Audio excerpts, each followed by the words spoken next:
कीर्तन गानन कर्णपरौ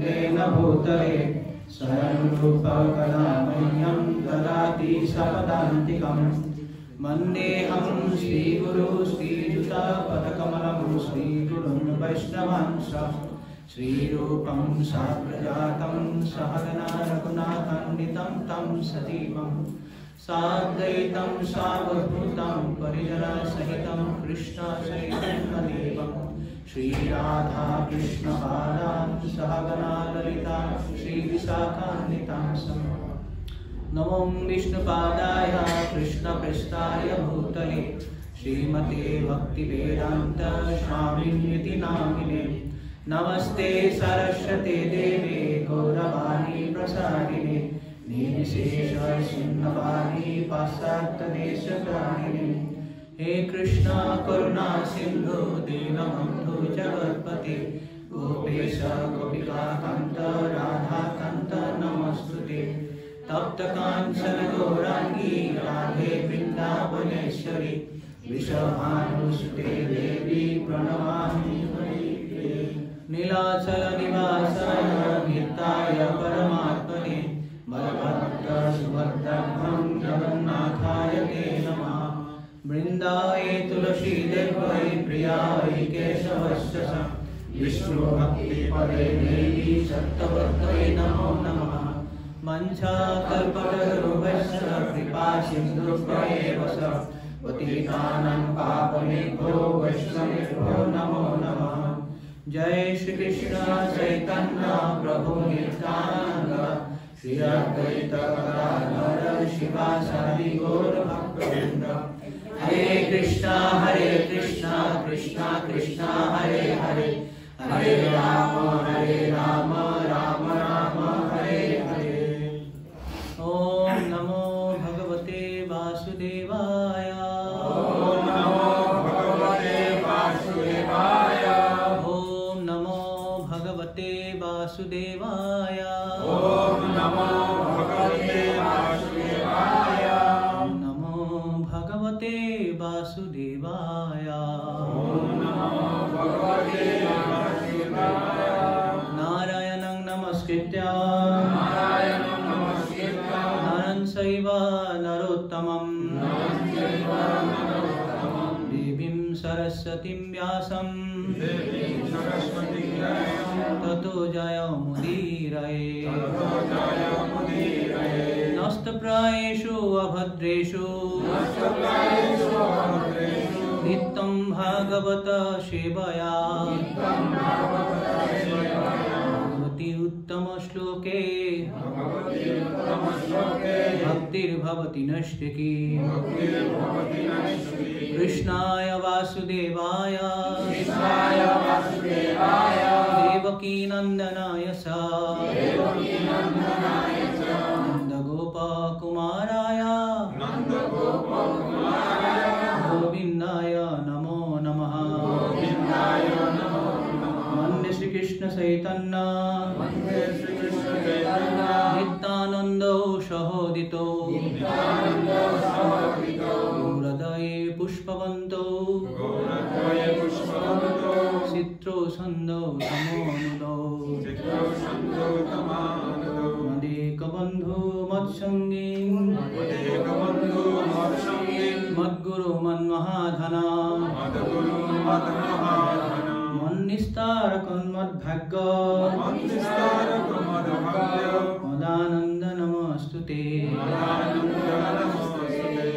पादो যদিও प्रथम द्वितीय तृतीय तुल्य कथित जगद्गुरु नाभिस्तथा पञ्चमेव षष्ठो भुजान्तरं दोर्जुगनोतभान्यं कंठस्तुराजन् नभवान् यदीयो मुखारविन्दं दशमं प्रफुल्लम् एकादशयस्सललाटपट्टं शिरोपितुदाशयेव भाति तमादिदेवं करुणानिधानं तमा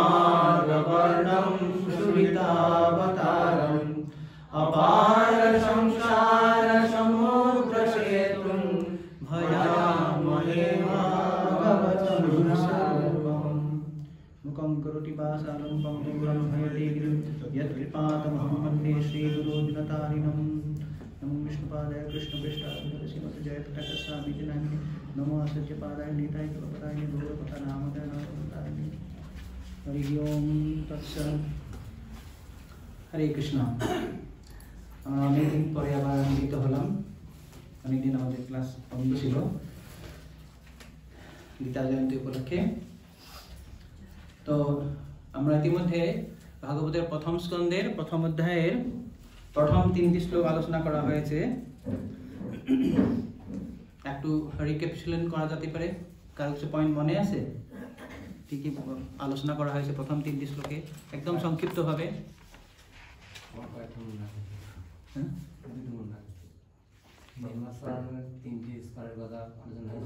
নির্মৎসরণের 3টি স্তর মনে আছে স্তর কি প্রথম স্তরটি হচ্ছে আমরা কি নিজেই নির্মৎসর অ্যাকচুয়ালি আমাদের একটা সমস্যা আছে প্রজেক্টরটা আজকে পাওয়া গেল না অন্য জায়গায় গেছে আমরা চেষ্টা করছি আমাদের নিজের একটা প্রজেক্টর আনার জন্য আপনারা এই জন্য স্লাইডগুলো দিয়ে দিয়েছিলাম কালকে মোবাইলে আপনারা দেখতে পারেন তো নির্মৎসরের 3টি স্তর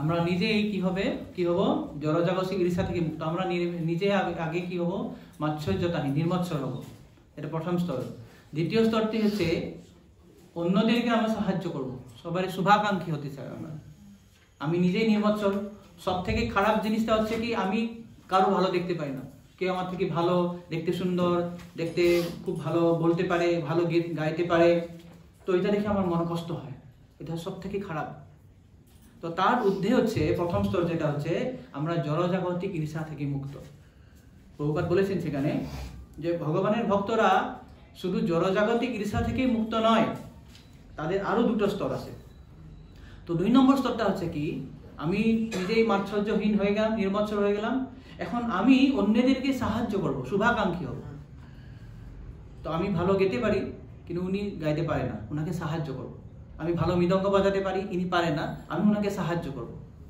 তো এইভাবে একে অপরকে আমরা সাহায্য করব এটা হচ্ছে দ্বিতীয় স্তর নির্মৎসরতা আর তৃতীয় স্তরটি হচ্ছে আমরা সবাইকে নির্মৎসর বানিয়ে এক ভগবত কেন্দ্রিক একটি সমাজ গড়ে তোলার চেষ্টা করব সেখানে সবাই নির্মৎসর হবে তো প্রভুপাদ সেখানে বলেছেন যে এইভাবে ভগবানের ভক্ত নিজে তো জড়জাগতিক ঈর্ষা থেকে মুক্ত অন্যদের শুভাকাঙ্ক্ষী এবং তারা সবাই মিলে এক ভগবত কেন্দ্রিক ভগবতমুখী এক মাৎসর্যতাহীন সমাজ সৃষ্টি তৈরি চেষ্টা করে এটা হচ্ছে নির্মৎসরতা খুব ইম্পর্টেন্ট আমরা তার পরের দিন আলোচনা করেছিলাম যে নির্মৎসর হওয়ার কি গুরুত্ব আছে এই নির্মৎসরতা বৈকুণ্ঠে নয় এমনকি গোলক বৃন্দাবনে আছে বৈকুণ্ঠে আমরা আলোচনা করেছেন কিভাবে পাখিরা একে অপরকে নির্মৎসর হয়ে থাকে পারাবতান্ন বৃত্তা সারস চক্র বাঁকা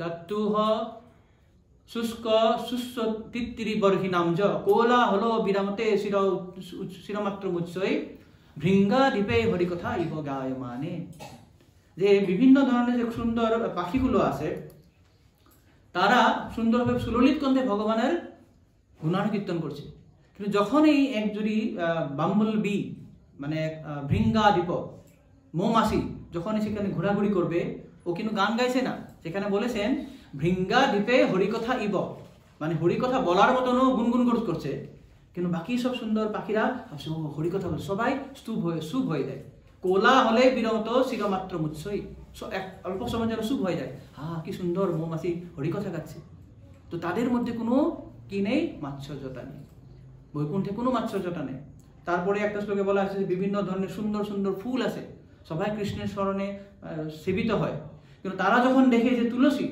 তো কোনো ফুল নাই না শুধু একটা পাত কিন্তু সেই তুলসী যখন তারা দেখে তুলসী তাহলে তুলসী কত মহান তুমি ভগবানের স্মরণে থাকো তুমি ভগবানের মালা হও তারা সবাই কি করে তার গান গায় সুন্দর সুন্দর ফুল করে তো এইভাবে বৈকুণ্ঠে যারা বৈকুণ্ঠবাসী আছে মানে যারা নরলোক মানে বাসিন্দা তারা তো মাৎসর্যহীন এমনকি যে ইতর পাখিরা বা পশু পাখিরা বা যারা ফুল বা বৃক্ষ তারাও মাৎসর্যহীন।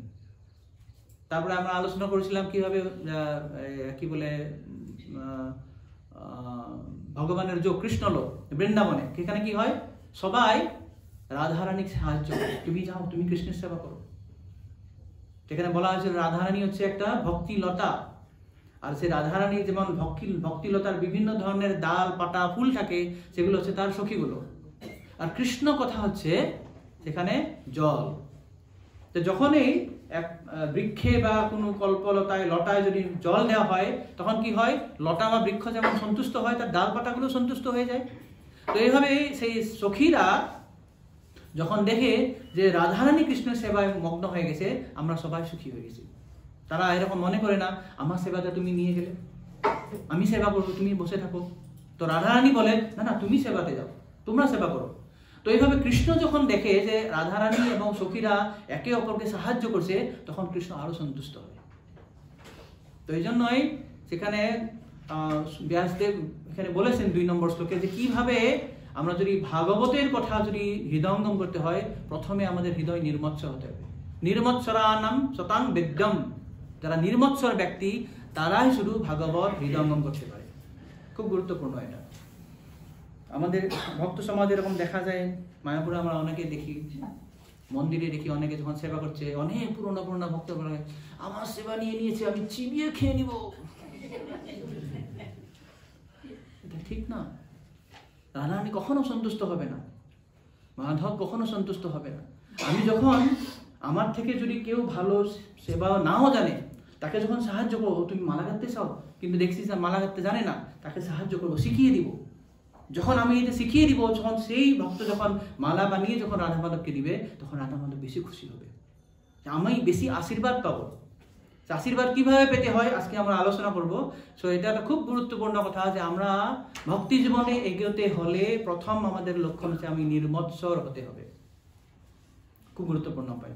আরো কিছু প্রশ্ন আমরা দেখেছিলাম প্রথম শ্লোকে পরম সত্যের 7টি বৈশিষ্ট্য, তাই না? আর 2 নম্বর শ্লোকে আমরা দেখেছিলাম শ্রীমদ্ ভাগবতের 7টি বৈশিষ্ট্য।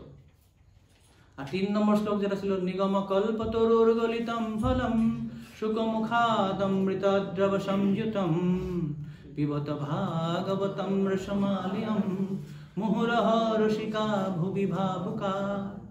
তো এই যে ভাগবত অত্যন্ত অমৃতময় সুপক্ক ফল, সেটা আস্বাদন করার জন্য আমাদেরকে একটা আমন্ত্রণ জানিয়ে হয়েছে। 3টি শ্লোকে এভাবে ব্যাসদেব মঙ্গলাচরণ করেছে। আমরা প্রথমে আলোচনা করছিলাম মঙ্গলাচরণের কটি অংশ থেকে 3টি।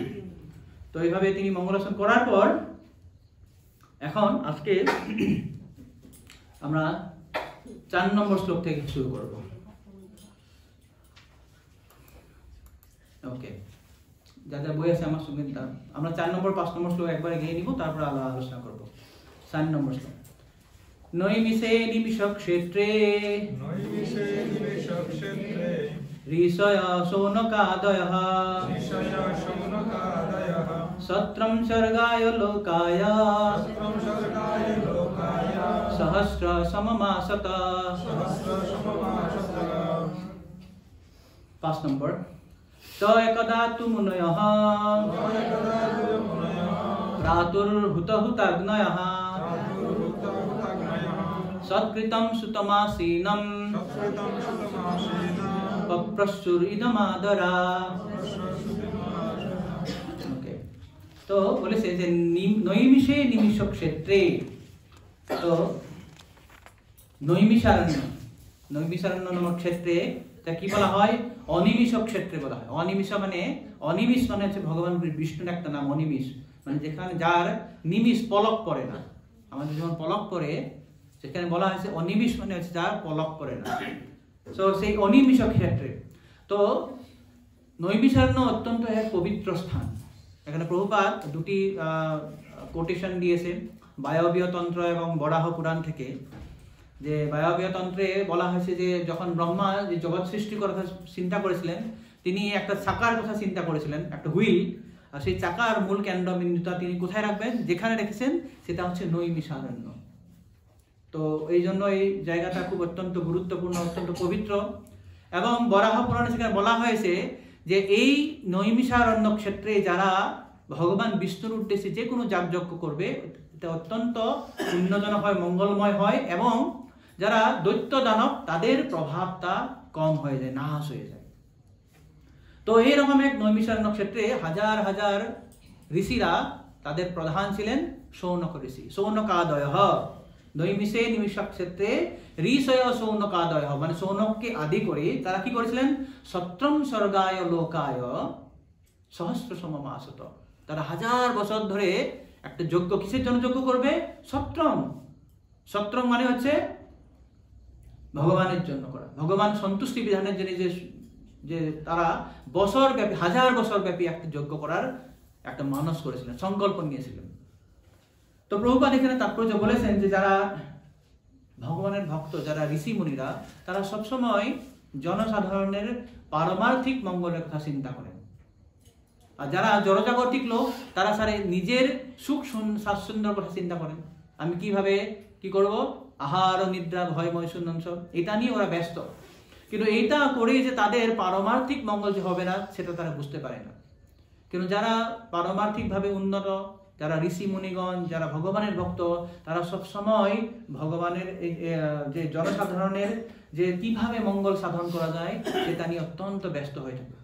তো এই উদ্দেশ্য নিয়েই এই হাজার হাজার ঋষি মুনিরা তারা এক সংকল্প করেছিলেন যে এই যে কলিযুগ আগত, এই কলিযুগের যে যারা মানুষ, তাদের আমরা দেখতে পাবো এর পরের শ্লোকগুলোতে কলিযুগের মানুষের লক্ষণ কি, সেটা আগেই তারা বুঝতে পেরে তাদের পারমার্থিক কল্যাণের জন্য একটি যজ্ঞর অনুষ্ঠান করেছিল, যে যজ্ঞটা হাজার বছর ব্যাপী হবে। তো আমরা দেখতে পাই যে ভগবদ্গীতাতে 3.9 তৃতীয় অধ্যায় 9 নম্বর শ্লোকে ভগবান কৃষ্ণ বলেছেন কি, আমরা কিভাবে কর্ম করতে হয়? যজ্ঞার্থাৎ কর্মণো, যজ্ঞার্থাৎ কর্মণো অন্যত্র লোকয়ং কর্ম বন্ধন তদর্থম কর্ম কৌন্তেয় মুক্ত সঙ্গ সমাসর। তো আমরা যা কিছু কাজ করব সব ভগবানের বিষ্ণুর জন্য। যজ্ঞে, যজ্ঞ মানে হচ্ছে ভগবান বিষ্ণু আরেকটা নাম যজ্ঞ। যজ্ঞার্থাৎ কর্মণ অন্যত্র লোকয়ং কর্মবন্ধন, আমি ভগবান বিষ্ণু ছাড়া যদি অন্য কাজ করব, আমরা কি হবে? কর্মবন্ধন হয়ে যাবে। কর্মবন্ধন মানে কি? কর্মবন্ধন কাকে বলে? হ্যাঁ, যে কর্ম করব, কর্মর আর কি হয়? তার ফল তৈরি হয়। Every action has an equal and opposite reactions. Newton's third law of motion.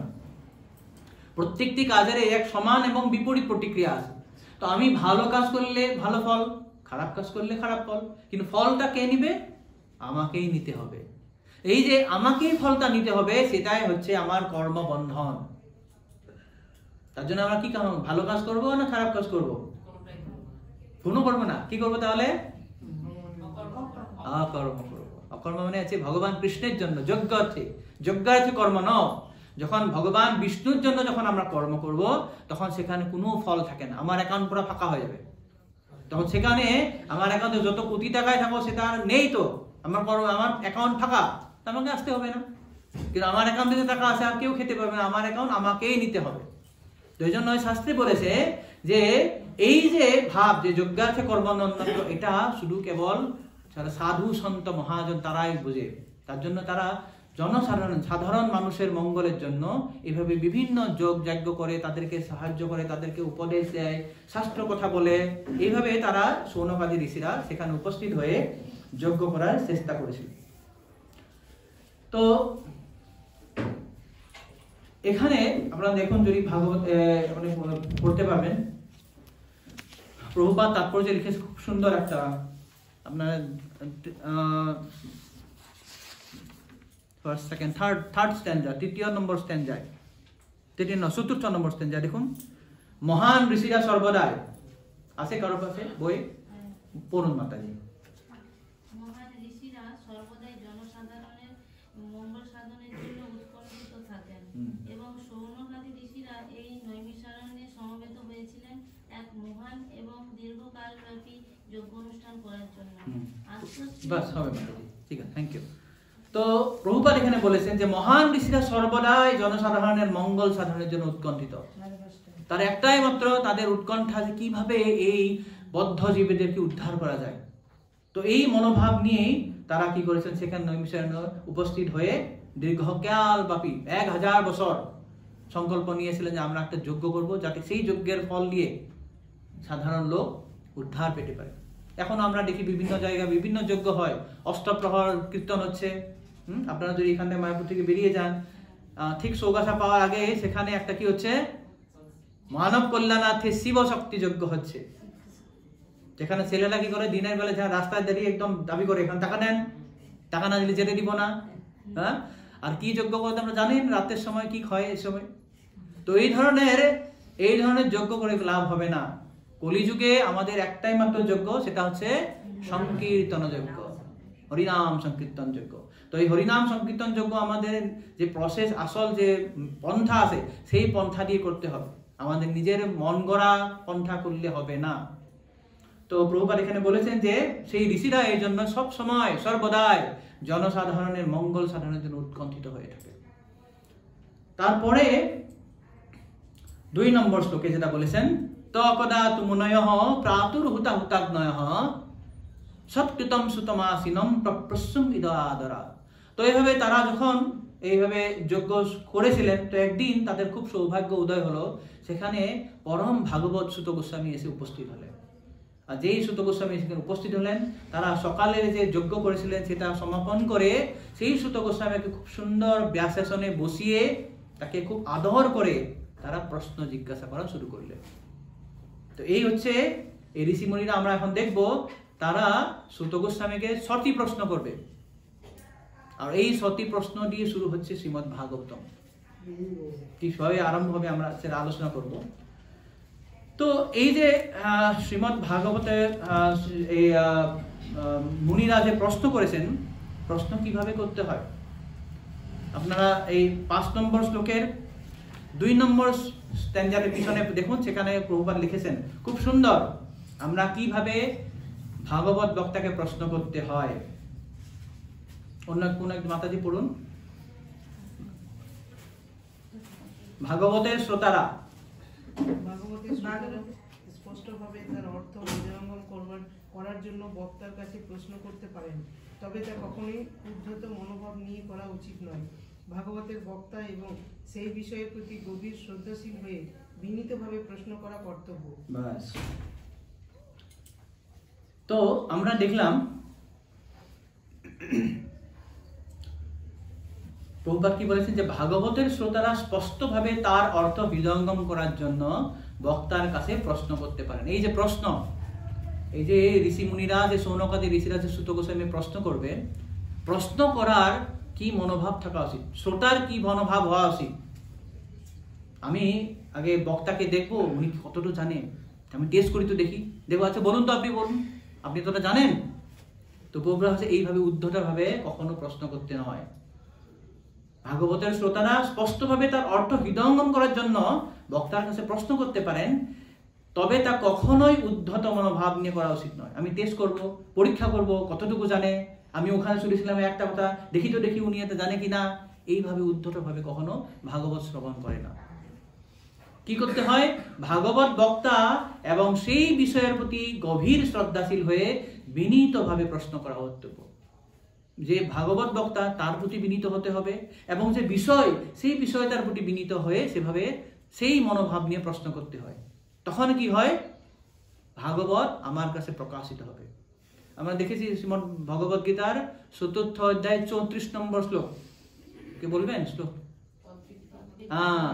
তদ্বিদ্ধি প্রণিপাতেন পরিপ্রশ্নেন সেবয়া উপদেক্ষন্তি জ্ঞানম জ্ঞানিনস্তত্ত্বদর্শী।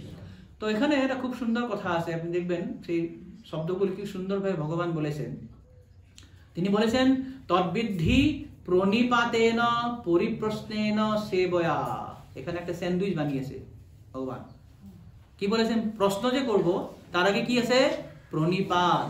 প্রণিপাত মানে আমি ওনার কাছে বিনীত নিবেদন করা, উদ্ধত ভাবে নয়, আমাকে এটা শিখিয়ে দেন এইভাবে নয়। প্রণিপাত, প্রথমে প্রণিপাত করার পর যখন বিনীত হয়ে আমি যখন তাকে প্রশ্ন করব, আর প্রশ্ন করার পর যখন আমি সন্তুষ্ট হয়ে যাব, তো তখন কি হয়, কৃতজ্ঞতা স্বরূপ তাকে কিছু আমি সেবা করতে হয়। সেবয়া, প্রণিপাতেন পরিপ্রশ্নেন সেবয়া। প্রথমে প্রণিপাত, শেষে সেবা, মাঝখানে পরিপ্রশ্ন। তো এইভাবে এই মুডটা হচ্ছে আমাদের ভগবত ভক্তর মুড, এটা মনোভাব। কিভাবে ভাগবত শ্রোতা ভাগবত বক্তার কাছে প্রশ্ন করবেন, কখনো উদ্ধত ভাবে নয়। এটা প্রভুপাদ স্পষ্ট হয়ে বলেছেন যে কখনো উদ্ধত মনোভাব নিয়ে নয়, কি করতে হবে, যে গভীর শ্রদ্ধা এবং বিনীত ভাবে প্রশ্ন করা উচিত। তার জন্যই এখানে বলেছেন যে প্রশ্নম ইদম আদরা, খুব আদর করে ওনাকে প্রশ্ন করেছে, খুব ভালো একটা আসনে বসিয়েছে, প্রণাম নিবেদন করেছে। যেভাবে আমরা দেখি যখন গুরুদেব আসে বা অন্যান্য বরিষ্ঠ ভক্তরা আসে, তাকে সুন্দরভাবে বসতে দিতে হয়। এটা গৃহস্থীদের ধর্ম। আমাদের বাড়িতে যদি কোনো মহান বৈষ্ণব আসে, মহাভাগবত আসে, তাকে প্রথমেই খুব সুন্দরভাবে স্বাগত জানিয়ে সুন্দর আসন দিতে হয়। যদি আমার আসন নেই, কিছু একটা জল দিতে হয়। যদি কিছুই নেই, তাহলে কি দিব? সুন্দর কথা দিয়ে তাকে সন্তুষ্ট করতে হয়। এই লক্ষণটা আমরা দেখব নবম অধ্যায়ে শ্রীমদ্ ভাগবতে, যখন ভীষ্মদেব সরসজ্জায় পড়েছিলেন। আর সেই সরসজ্জাতে আবিষ্ট ভগবান ভীষ্মদেবকে দর্শন করার জন্য কৃষ্ণ সমস্ত পাণ্ডবদেরকে নিয়ে গেছিলেন। আর সেই সময় সারা ব্রহ্মাণ্ডের যত মহিষীগণ ছিলেন সবাই সেখানে এসেছিলেন। এখন ভীষ্মদেবের বাড়িতে সবাই এসছে, উনি কিভাবে রিসিভ করবে? সেখানে খুব সুন্দর প্রভুপাদ বলেছেন একটা শ্লোকে, তার তাৎপর্যে যে তিনি ছিলেন মহাভাগবত। আর সেই মহাভাগবত জন্য তিনি ধর্মজ্ঞ। সেই ধর্মজ্ঞর জন্য তিনি জানেন কাকে কিভাবে, কোন সময় কিভাবে রিসিভ করতে হয়। সেখানে প্রভুপাদ লিখেছেন স্পষ্টভাবে যে তিনি তার সুন্দর কথা দিয়ে আর দৃষ্টি দিয়ে তাদেরকে আনয়ন করেছিলেন।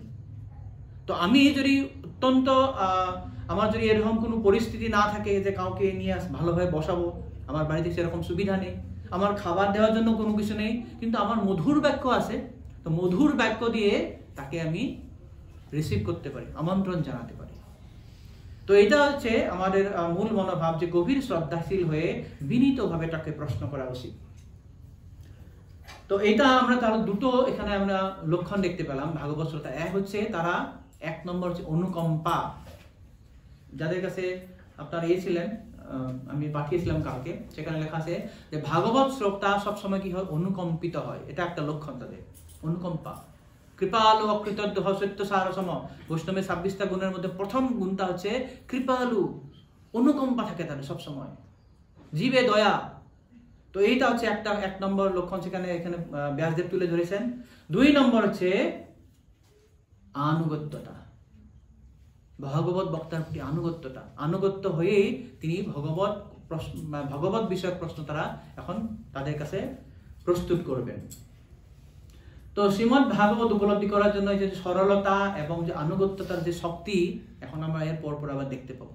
কত সরল হতে হয়, কত আনুগত্য হতে হয় আমার গুরুদেবের প্রতি, ঊর্ধ্বতন কর্তৃপক্ষের প্রতি, যারা উন্নত বৈষ্ণব আছে তাদের প্রতি আমরা কিভাবে সরল হতে হয়, আনুগত্য হয়, সেটা আমরা এখন দেখতে পাবো। তো এইভাবে তারা সুত গোস্বামীকে বসালেন। এখন তারা 6 নম্বর শ্লোক থেকে 6, 7, 8, 9, 8 পর্যন্ত তারা কি করবে, এখন সুত গোস্বামীর প্রশংসা করবে। যখনই আমরা কারো কাছে যাই কিছু শিখতে বা কিছু আনয়ন করতে, কিছু অনুরোধ করতে, প্রথমে কি করতে হয়, তাকে খুব সুন্দরভাবে প্রশংসা করতে হয়। এমন জ্ঞানে বলতে পারি না, যেমন আপনি যদি জগন্নাথ প্রভুর কাছে যাই কিছু একটা চাওয়ার জন্য, প্রভু আমাকে এটা দেন তো, এইভাবে নয়। প্রথমে গিয়ে এটা প্রণাম করতে হবে, আর প্রণাম করে তার প্রশংসা গাইতে হবে সবসময়। যখন আমরা দেখি, যখন দধিসি মুনির কাছে স্বর্গের দেবতারা এসেছিলেন কি নেওয়ার জন্য, হার, মানে তাকে মরার জন্য না, আপনি মরুন তারপর হারটা নিব, কিন্তু এটা কি প্রথম বলেনি, ওকে কি খুব সুন্দরভাবে একদম প্রশংসা করেছেন। তো এইভাবে এই যে সৌনকাদি ঋষিরা যে সুত গোস্বামীকে আসনে বসিয়েছে, বসে প্রশ্ন করার আগে তার খুব সুন্দর গুণাবলী বর্ণনা করছেন, প্রশংসা করেছেন। তো এই গুণাবলী আমরা দেখব, 2 ধরনের গুণাবলী তারা বর্ণনা করেছেন। এক হচ্ছে বাহ্যিক গুণাবলী, আর এক হচ্ছে আভ্যন্তরীণ গুণাবলী। সেই বাহ্যিক গুণাবলী আমরা এখন দেখি 6 নম্বর 7 নম্বর শ্লোক। আপনারা বলবেন, ঋষয়া উচুহু তয়া খলু পুরাণানি সেতিহাসানি শানঘ আখ্যাত্যান্যপ্যধীতানি আখ্যাতান্যাপ্যধীতানি ধর্মশাস্ত্রাণি ইয়ান্নুতঃ ধর্মশাস্ত্রাণি জানতা তয়া খলু পুরাণানি। ও সুত গোস্বামী, তয়া আপনি খলু নিশ্চয় করে পুরাণানি সমস্ত পুরাণ আপনি অধ্যয়ন করেছেন। সেতিহাসানি সানঘ, এবং শুধু পুরাণগুলোই নয়, আপনি ইতিহাসও খুব সুন্দরভাবে অধ্যয়ন করেছেন। ইতিহাস কাকে বলা হয়? রামায়ণ, মহাভারত, এগুলো হচ্ছে ইতিহাস। আর পুরাণ যে অষ্টাদশ পুরাণ, তারা সমস্ত কিছু হচ্ছে পুরাণ, ইতিহাস সমস্ত হচ্ছে বেদের অন্তর্গত। তো সুত গোস্বামী আপনি সমস্ত শাস্ত্র অধ্যয়ন করেছেন, সুন্দরভাবে অধ্যয়ন করেছেন। আর শুধু অধ্যয়ন করাই নয়, আখ্যাতানি, আপনি সেগুলো বলেছেন।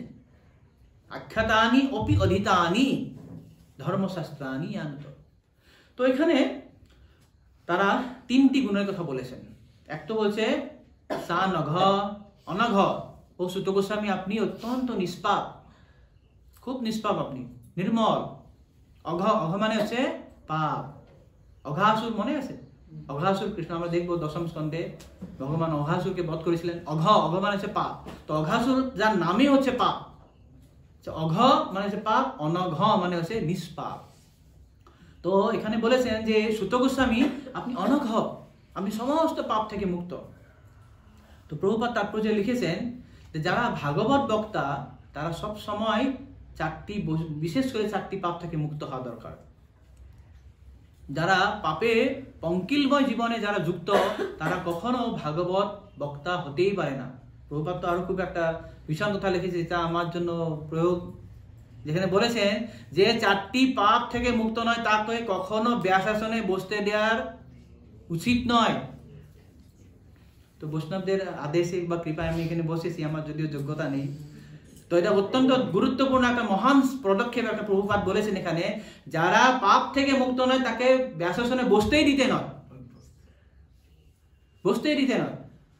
তো এক হচ্ছে সা নঘ, এটা এক নম্বর কোয়ালিটি। দুই নম্বর আখ্যাতানি, আপনি সুন্দরভাবে বলেছেন। অধীতানি ধর্মশাস্ত্রানি, যত ধর্মশাস্ত্র আছে আপনি সমস্ত শাস্ত্র সুন্দরভাবে অধ্যয়ন করেছেন এবং আখ্যা করেছেন। তো বলা হয়, প্রভুপাদে বলেছেন তাৎপর্যে, আমরা যদি নিজেই ধর্মশাস্ত্র যদি পড়ি বা যে কোনো শাস্ত্র পড়ি, শুধু নিজে পড়ে যতটা আমি বুঝতে পারবো, তার আমি যদি অন্যকে বলি, আমার উপলব্ধিটা আরো বেশি ভালো হবে, উপলব্ধি আরো সুন্দর হবে। তো প্রভুপাদ বলেছেন এখানে, বাংলায় আপনি পড়তে পারেন, যেখানে যে to hear and explain them is more important than reading them. শুধু পড়ার থেকে আমি যদি ভালোভাবে শুনি, শ্রবণ করি এবং যদি কাউকে ব্যাখ্যা করি, সেখানে আমার বেশি লাভ হয়, আমার বেশি উপলব্ধি হয়, আমি ভালো হৃদয়ঙ্গম করতে পারি। তো এই একটা কারণ, আমি এই যে সেবাটা নিয়েছি, আমি যা ভুল ভাল যে কিছু বলি, এসব বললে আমার কি হবে, আমার নিজের পবিত্রীকরণ হবে, আমার জিনিসটা বা এই যে ভাগবতের যে মর্ম আর হয়তো কিছু উপলব্ধি করতে পারবো। তো এইটাই হচ্ছে ভাগবত বক্তার মুড হওয়া উচিত, যে খুব ভালোভাবে হৃদয়ঙ্গম করার পরে, শ্রবণ করার পরে কি করতে হবে, সেটা বলার চেষ্টা করতে হবে। কীর্তন, শ্রবণম কীর্তনম বিষ্ণু স্মরণম, আমি যা শুনি সেটাই বলতে হবে। প্রভুপাদ সেটা বলেছেন যে তুমি যে গুরু হবা, এই যে মহাপ্রভু যে বলে গেছেন আমার একগায় গুরু হয়ে তারও এই দেশ, তো প্রভুপাদ সেখানে বলেছেন তাৎপর্যে যে গুরু হওয়াটা খুব একটা বড় ব্যাপার নয়। কি করতে হবে, আমি যা শুনেছি সেটাই অ্যাজ ইট ইজ যথাযথভাবে বলতে হবে। আমি কোনো সেখানে যোগ বা বিয়োগ করব না, আমার নিজের মন গড়া কিছু কথা বলবো না। আমি আমার গুরুবর্গ থেকে আমার পরম্পরাতে লব্ধ যে জ্ঞান, যেভাবে আমি শ্রবণ করব সেইভাবে আমি যদি বলি, আমি গুরু হতে পারি। যেই কৃষ্ণ তত্ত্ববেত্তা সেই গুরু হয়। তো প্রভুপাদ বলেছেন যে আমি যেভাবে শুনবো, যেমন ডাক পিয়নের মতন, ডাক পিয়ন যেভাবে আপনার মাননীয়তা পাবে সেইভাবে যদি দিয়ে দেয়, তাহলে তার কি হচ্ছে, তার দায়িত্ব সম্পূর্ণভাবে পালন হচ্ছে, সুন্দরভাবে পারফেক্টলি পালন করেছেন। তো একই কথা, আমি যা শ্রবণ করবো আমার গুরু থেকে, সেটা যদি আমি কাউকে দিতে পারি, তাহলে আমি পারফেক্টলি সে পরম্পরাতে আসি। তো এইভাবে তিনি বললেন, তিনটা আমরা গুণ দেখলাম এখানে, অনঘ, আখ্যাতানি, অধীতানি। 7 নম্বর শ্লোক, ইয়ানি বেদ বিদম শ্রেষ্ঠ ভগবান বাদরায়ণঃ अन्येष मुनयः सूत पराबरविदो विदुः পরাপরবিদো বিদুঃ। ও সুত গোস্বামী, আপনি বেদ বিদাম শ্রেষ্ঠ। বেদ মানে হচ্ছে বেদ, বেদ পুরাণ। বিদাম মানে হচ্ছে যে বেদ শাস্ত্র অধ্যয়ন করেছে, জানে। তো বেদ যারা পড়েছে তাদের মধ্যে আপনি শ্রেষ্ঠ। ইউ আর টপমোস্ট বেদ বেদান্তিস্ট।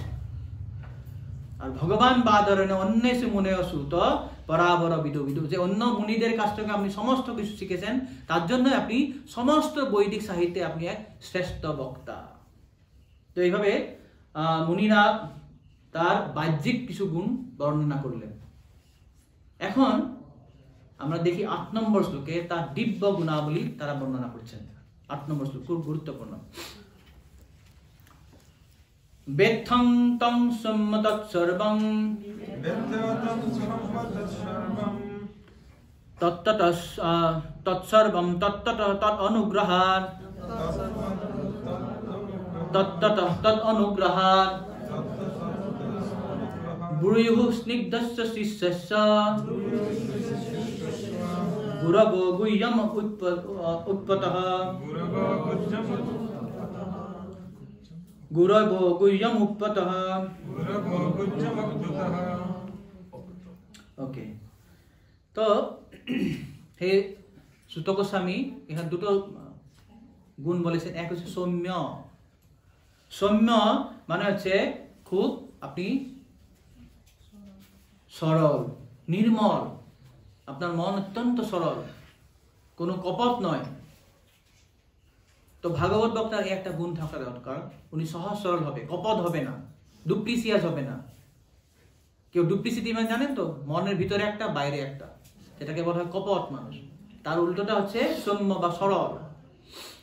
তো এক গুণ হচ্ছে তিনি সৌম্য বা সরল ছিলেন, নির্মল ছিলেন। স্নিগ্ধস্য, স্নিগ্ধস্য মানে হচ্ছে বিনীত এবং শ্রদ্ধাশীল। তিনি তার গুরুদেবের প্রতি খুব বিনীতভাবে শ্রদ্ধাশীল ভাবে সেবা করেছিলেন। তো এই জন্যই কি বলেছেন যে ব্রূয়ঃ স্নিগ্ধস্য শিষ্যস্য গুরব গুহ্যম উৎপতঃ।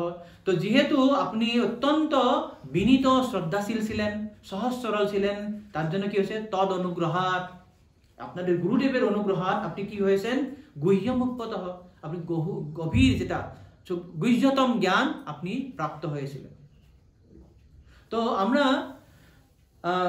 যে পারমার্থিক জ্ঞান আমাদের নিজের বুদ্ধিতে, নিজের জড়জাগতিক বুদ্ধি বা বিচার দিয়ে বা জ্ঞান দিয়ে কখনো পারমার্থিক জ্ঞান আমি পেতে পারি না।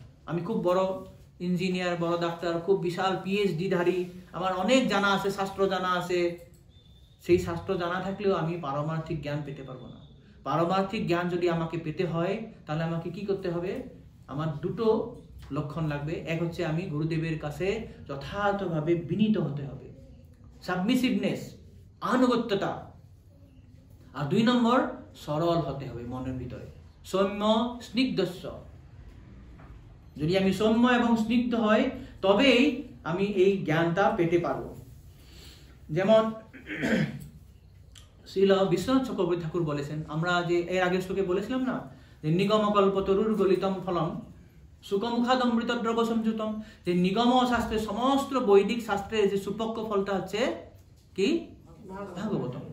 তো এইভাবে ফল আমরা যদি দেখুন, একটা গাছে যদি ফল আছে, ফলটা আমরা কিভাবে পেতে পারি? খুব সুন্দরভাবে, যাতে নষ্ট না হয়। বা ফল যদি পেতে হয় বিভিন্ন উপায়ে ফল পেতে পারি, তাই না? এক হচ্ছে ধরুন আমি ঢেল একটা মেরে দিলাম, ঢেল মেরে দিলাম, ফলটা পড়ে গেল, সেখানে ফলটা নষ্ট হয়ে যাওয়ার চান্স অনেক আছে, পড়ে যাবে, মাটিতে পড়ে নষ্ট হয়ে যাবে। সে একটা পন্থা ফলটা পাওয়ার। 2 নম্বর একটা পন্থা হচ্ছে, অনেকে কি করে আমরা এখানে দেখি একটা লম্বা বাঁশ, বাঁশের আগে একটা কি থাকবে? জালি নেট একটা থাকবে, তাই না? আর সেখানে একটা সত্য কাঁচির মতন থাকবে। দিয়ে ওরা কি করে এরকম দিয়ে কাঁচি দিয়ে এরকম কেটে দিবে, আর ফলটা সেখানে নেটের মধ্যে পড়ে যায়। অনেক সময় নেটের মধ্যেই পড়ে, অনেক সময় কিন্তু বাইরেও পড়ে, বাইরে পড়ে গেলে শেষ। তো বিশ্বনাথ চক্রবর্তী ঠাকুর তার টিকায় বলেছেন, যদি এইভাবে আমাকে ফলটা ভালোভাবে পেতে হয়, বেস্ট হচ্ছে কেউ যদি ভালোভাবে গাছে উঠতে জানে, তিনি যদি গাছের উপরে উঠে যায় আর সুন্দরভাবে ফলটা একদম নিয়ে আসে আমার কাছে দিয়ে দেয়, তাহলে আমি একদম যথাযথভাবে ফলটা পেতে পারি, তাই না? সে একটা পন্থা। আরেকটা পন্থা হচ্ছে, যদি কেউ অনেক লোক যদি গাছে উঠতে পারে, তো 3-4 জন লোক উঠে গেল, যে ব্যক্তি একদম উপরে আছে সে ফলটা নিয়ে নিল, নিয়ে সুন্দরভাবে তার নিচের ডালে যে লোকটা বসে তাকে দিয়ে দিল। তো সেই লোকটা খুব সুন্দরভাবে ফলটা নিল, যে তার পরের ডালে যে বসে আছে তাকে দিয়ে দিল। এভাবে একের পর এক যখন ফলটা দিয়ে আসবে, একদম শেষে যখন আমার কাছে আসবে, আমি অক্ষতভাবে যথাযথভাবে আমি ফলটা পেতে পারি। তাহলে ফলের কোনো কি হবে না, নষ্ট হবে না। তো এইভাবেই যে ভাগবত জ্ঞান, এটা আমরা দেখি পরম্পরা ধারাতে আমাকে নিতে হবে, তখন তাহলে তার কোনো ক্ষতি হবে না, অক্ষত অবস্থায় আমি পাবো। সেটাকে বলা হয় পরম্পরা ধারা। এই যে ভাগবত ধর্মটা বা ভাগবত জ্ঞান প্রথম কৃষ্ণ কাকে দিয়েছিল? ব্রহ্মাকে। ব্রহ্মা দিয়েছে নারদ মুনিকে, নারদ মুনি দিয়েছে ব্যাসদেবকে, ব্যাসদেব দিয়েছে তার পুত্র শুকদেব গোস্বামীকে, শুকদেব গোস্বামী বলেছিলেন পরীক্ষিত মহারাজ এবং সুত গোস্বামীকে। আর এই সুত গোস্বামী এখন বলেছেন নৈমিষারণ্যে শৌনকাদি। তো এইভাবে এই যে ভাগবত জ্ঞান আমরা দেখি এক সুন্দর পরম্পরা ধারায় একের পর একে এসে এখানে এসেছে। তো এইভাবে যখন আমরা এই জ্ঞানটা যদি পরম্পরা ধারায় পাই তাহলে সেটা অক্ষত থাকবে। আর সেখানে যদি পরম্পরা ধারা যদি ব্রেক হয়ে যায়, নষ্ট হয়ে যায়, তাহলে সেই জ্ঞানটা কি হবে? কলুষ হয়ে যাবে, কলুষতাময় হয়ে যাবে, পঙ্কিলময় হয়ে যাবে। তার জন্য মাঝে মধ্যে কি হয়, ভগবান সেখানে তিনি এসেন, তিনি কখনো নিজে আসেন, তখনও তিনি তার নিজের কিছু বিশ্বস্ত প্রতিনিধিকে পাঠান, যাতে পুনর এই যে ক্ষয় হওয়া বা ভগ্ন হওয়া পরম্পরাটা আবার পুনঃস্থাপন করা যায়। আমরা দেখি না, বলেছেন শ্রীমদ্ গীতার 4th অধ্যায় 2 নম্বর শ্লোক কি বলেছেন? এবং 2 নম্বর না প্রভু, এবং পরম্পরা প্রাপ্তম ইমম রাজর্ষয় বিদু সকালেন ইহ মহদা যোগনস্থ পরন্তপ। যে কালের সাথে কখনো কখনো পরম্পরা নষ্ট হয়ে যায়, যার জন্য আমি এবার এসেছি তোমাকে দেওয়ার জন্য। তো এই যে আমরা দেখলাম কৃষ্ণ গীতা ব্রহ্মাকে বলেছেন, ব্রহ্মা বলেছেন নারদকে। তো খুব একটা সুন্দর একটা শ্লোক আছে দ্বাদশ স্কন্ধে 13th অধ্যায়ে, কস্ময়েন বিভাসিতোয়ম অতুলো জ্ঞান প্রদীপ পুরা তদ্রূপেণ স নারদমুয়ে কৃষ্ণায় তদ্রূপিণা যোগীন্দ্রায় তদাত্মনাথ ভগবৎ রাতায় কৃষ্ণাতরম তৎশুদ্ধম বিশুদ্ধ বিশুকম তস্मै পরম সত্যম পরম ধীমহি। এই শ্লোকটাতে বলেছেন যে এই যে বিভিন্ন নাম, কসময় মানে হচ্ছে ব্রহ্মা, এখানে পরম্পরা সমস্ত নামগুলো দেওয়া আছে। যে এই যে আমরা দেখি ব্রহ্মা কৃষ্ণের থেকে ভাগবত জ্ঞানটা পায়ে নারদকে দিল, নারদ দিয়েছে ব্যাসদেবকে, ব্যাসদেব দিয়েছে সুখদেব গোস্বামী, সুখদেব দিয়েছে সুখদেব গোস্বামী, সুখদেব গোস্বামী দিয়েছে সুত গোস্বামীকে। কিন্তু সেখানে ব্রহ্মাই বলুন বা নারদ মুনি বলুন বা ব্যাসদেব বলুন বা সুখদেব গোস্বামী বলুন বা সুত গোস্বামী বলুন, এখানে কিন্তু স্বয়ং ভগবান কৃষ্ণই বলেছেন কার মাধ্যম দিয়ে? এই পরম্পরার মাধ্যম দিয়ে। এই জ্ঞানটা কৃষ্ণই বলেছেন। কিভাবে বলেছেন? এই পরম্পরা বিভিন্ন লোকের মাধ্যম দিয়ে। তাই পরম্পরা কেউ যদি যোগ্য প্রামাণিক পরম্পরাতে যদি থাকে, তাহলে সেই পরম্পরা ধারায় যারা ভগবত কথা বলছেন সে হচ্ছে কৃষ্ণর এক যোগ্য প্রতিনিধি। সেটাই এই শ্লোকে বলা হয়েছে, কস্मै येन विभासितोऽयम् अतुल ज्ञान प्रदीपं पुरा তদ্রূপেণ স নারদায় মুনয়ে কৃষ্ণায় তদ্রূপিণ। কৃষ্ণায় সেখানে সেই রূপ নিয়ে সেই রূপ নিয়ে সেখানে কথাগুলো বলছেন। কখনো তিনি ব্যাসদেবের রূপে, কখনো নারদের রূপে, কখনো সুখদেব গোস্বামী, কখনো সুত গোস্বামী, কখনো প্রভুপাদ, কখনো আমাদের গুরুবর্গ। এই সবই হচ্ছে বিভিন্ন রূপ, তদ্রূপিণ। কিন্তু কার রূপ? কৃষ্ণ। সেখানে কৃষ্ণই বলেছেন। তার জন্যই কেউ যদি যোগ্য পরম্পরা ধারায় থাকে আর সেই যোগ্য পরম্পরা ধারায় যদি ভাগবত কথা বলছেন, তাহলে আমাদেরকে মানতে হবে তিনি হচ্ছেন কৃষ্ণের এক প্রতিনিধি। তার জন্যই যে ভাগবত কথা বক্তা বা ভাগবত শ্রোতার মনোভাব কি হওয়া উচিত, এখানে আমরা মুনিদের কাছ থেকে শিখতে পারছি। তারা সবসময় বিনীতভাবে, উদ্ধতভাবে নয়, বিনীতভাবে মানে সেবার মনোভাব দিয়ে তারা বক্তাকে প্রণাম করেছেন, প্রশ্ন করবেন। এবং বক্তারও মনোভাব হওয়া উচিত, কখনো ভাববে না আমি কৃষ্ণের প্রতিনিধি, আমি কৃষ্ণ হয়ে গেছি, এই ভাবটা করলেও হবে না। বক্তা সবসময় অমানি না মান দেন, খুব সুন্দরভাবে এখানে ফুটিয়ে উঠেছেন। তো এই জন্যই যারা আচার্য থাকে তারা কি হয়, তারা এই যে ট্রান্সেন্ডেন্টাল যেটা টিচিংস তারা ট্রান্সপারেন্টলি ট্রান্সমিট করে।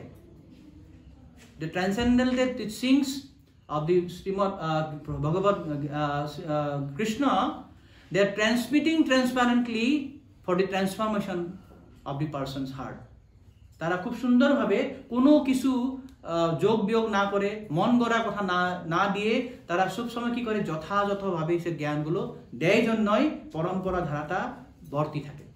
তার জন্য তাদের যে কথা প্রভুপাদ একবার বলেছিলেন যে আমরা পারফেক্ট নয় কেউ, কিন্তু আমরা যদি সেই কথাগুলো, যে কথা যদি কোনো ধরনের ইতস্তত না করে, কোনো ধরনের যোগ বিয়োগ না করে যদি সেই কথা অ্যাজ ইট ইজ যথাযথভাবে যদি আমি উপস্থাপন করি, তাহলে আমিও পারফেক্ট। আর সেখানে প্রভুপাদ বলেছিলেন, যেমন ছোট বাচ্চা বাবার কাছ থেকে শিখে যে 2 যোগ 2 কি হয় 4, তো বাবার কাছ থেকে শুনে যে 2 যোগ 2 4, তেও যদি অন্যকে বলে যে 2 যোগ 4, তাহলে তার কথাটা পারফেক্ট, তাই কি না? তার কথাও পারফেক্ট। হয়তো জানে না ম্যাথমেটিক্স, অ্যালজেব্রা কিছু জানতে পারে না, কিন্তু বাবা যেটা বলেছে সে যদি সেটা রিপিট করে, তাহলে কি হবে, তার কথাটাও পারফেক্ট হয়ে যাবে।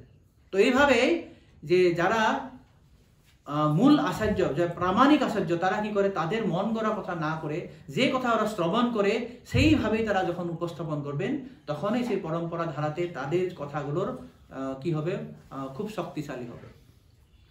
তো এখানে দেখুন আপনার 8 নম্বর শ্লোকে খুব সুন্দরভাবে প্রভুপাদ একটা বলেছেন, ফার্স্ট লাইনটা কোন প্রভুরা পড়ুন। 8 নম্বর শ্লোকের তাৎপর্য, ফার্স্ট লাইন অত্যন্ত গুরুত্বপূর্ণ।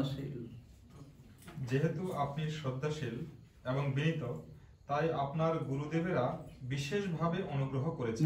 8 নম্বর শ্লোক, 8 নম্বর শ্লোকের তাৎপর্য পারমার্থিক জীবনের সিদ্ধি লাভের যথার্থ উপায় হচ্ছে শ্রী গুরুদেবের সন্তুষ্টি বিধান করা এবং তার ফলে তার আন্তরিক আশীর্বাদ লাভ করা।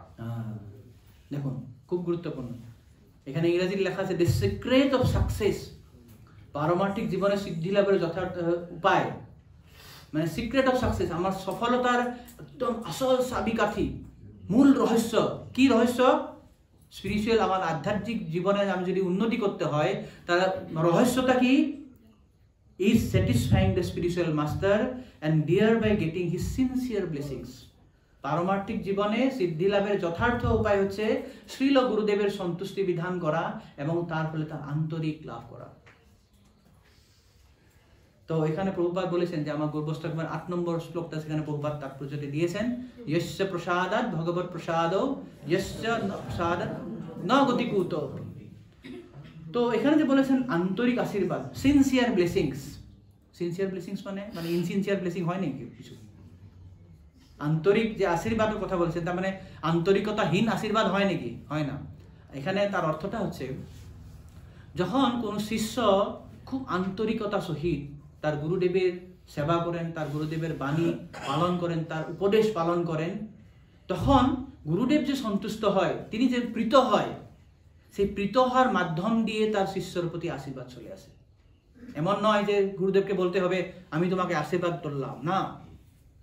যখন গুরুদেব তার স্নিগ্ধ শিষ্যের আন্তরিক সেবার দ্বারা যখন প্রীত হবে, তখন আশীর্বাদ অটোমেটিক্যালি চলে আসে। এটা শুধু গুরুদেব নয়, যে কোনো বৈষ্ণব।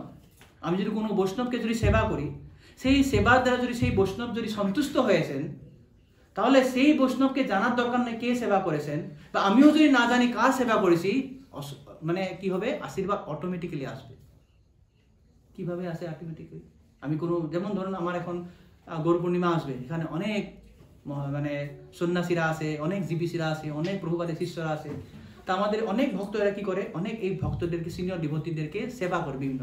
অনেক মাতাজিরা আপনারা বানায়, তাই না? অনেক মাতাজিরা সন্ন্যাসীদের জন্য কিছু কিছু প্রসাদ বানায়, বা কেউ অসুস্থ হয়ে গেলে তাকে সেবা করে, বিভিন্ন ধরনের তাকে সেবা করে। অনেক সময় মহারাজরা জানেই না কে সেবা করেছে, কে রান্না করেছে, কিন্তু সেই সেবার দ্বারা যদি উনি সন্তুষ্ট হয়ে যান, উনি আপনাকে লিখতে হবে না, dear my dear so and so, I am very please, I bless you, আমি আপনাকে আশীর্বাদ করে দিলাম না। যদি উনি সন্তুষ্ট হয়ে যায়, অটোমেটিক্যালি আপনি আশীর্বাদ পেয়ে যাবেন। কিভাবে হয় এটা? Very good. আমাদের সুপার সোল নেটওয়ার্ক একটা কাজ করে এখানে।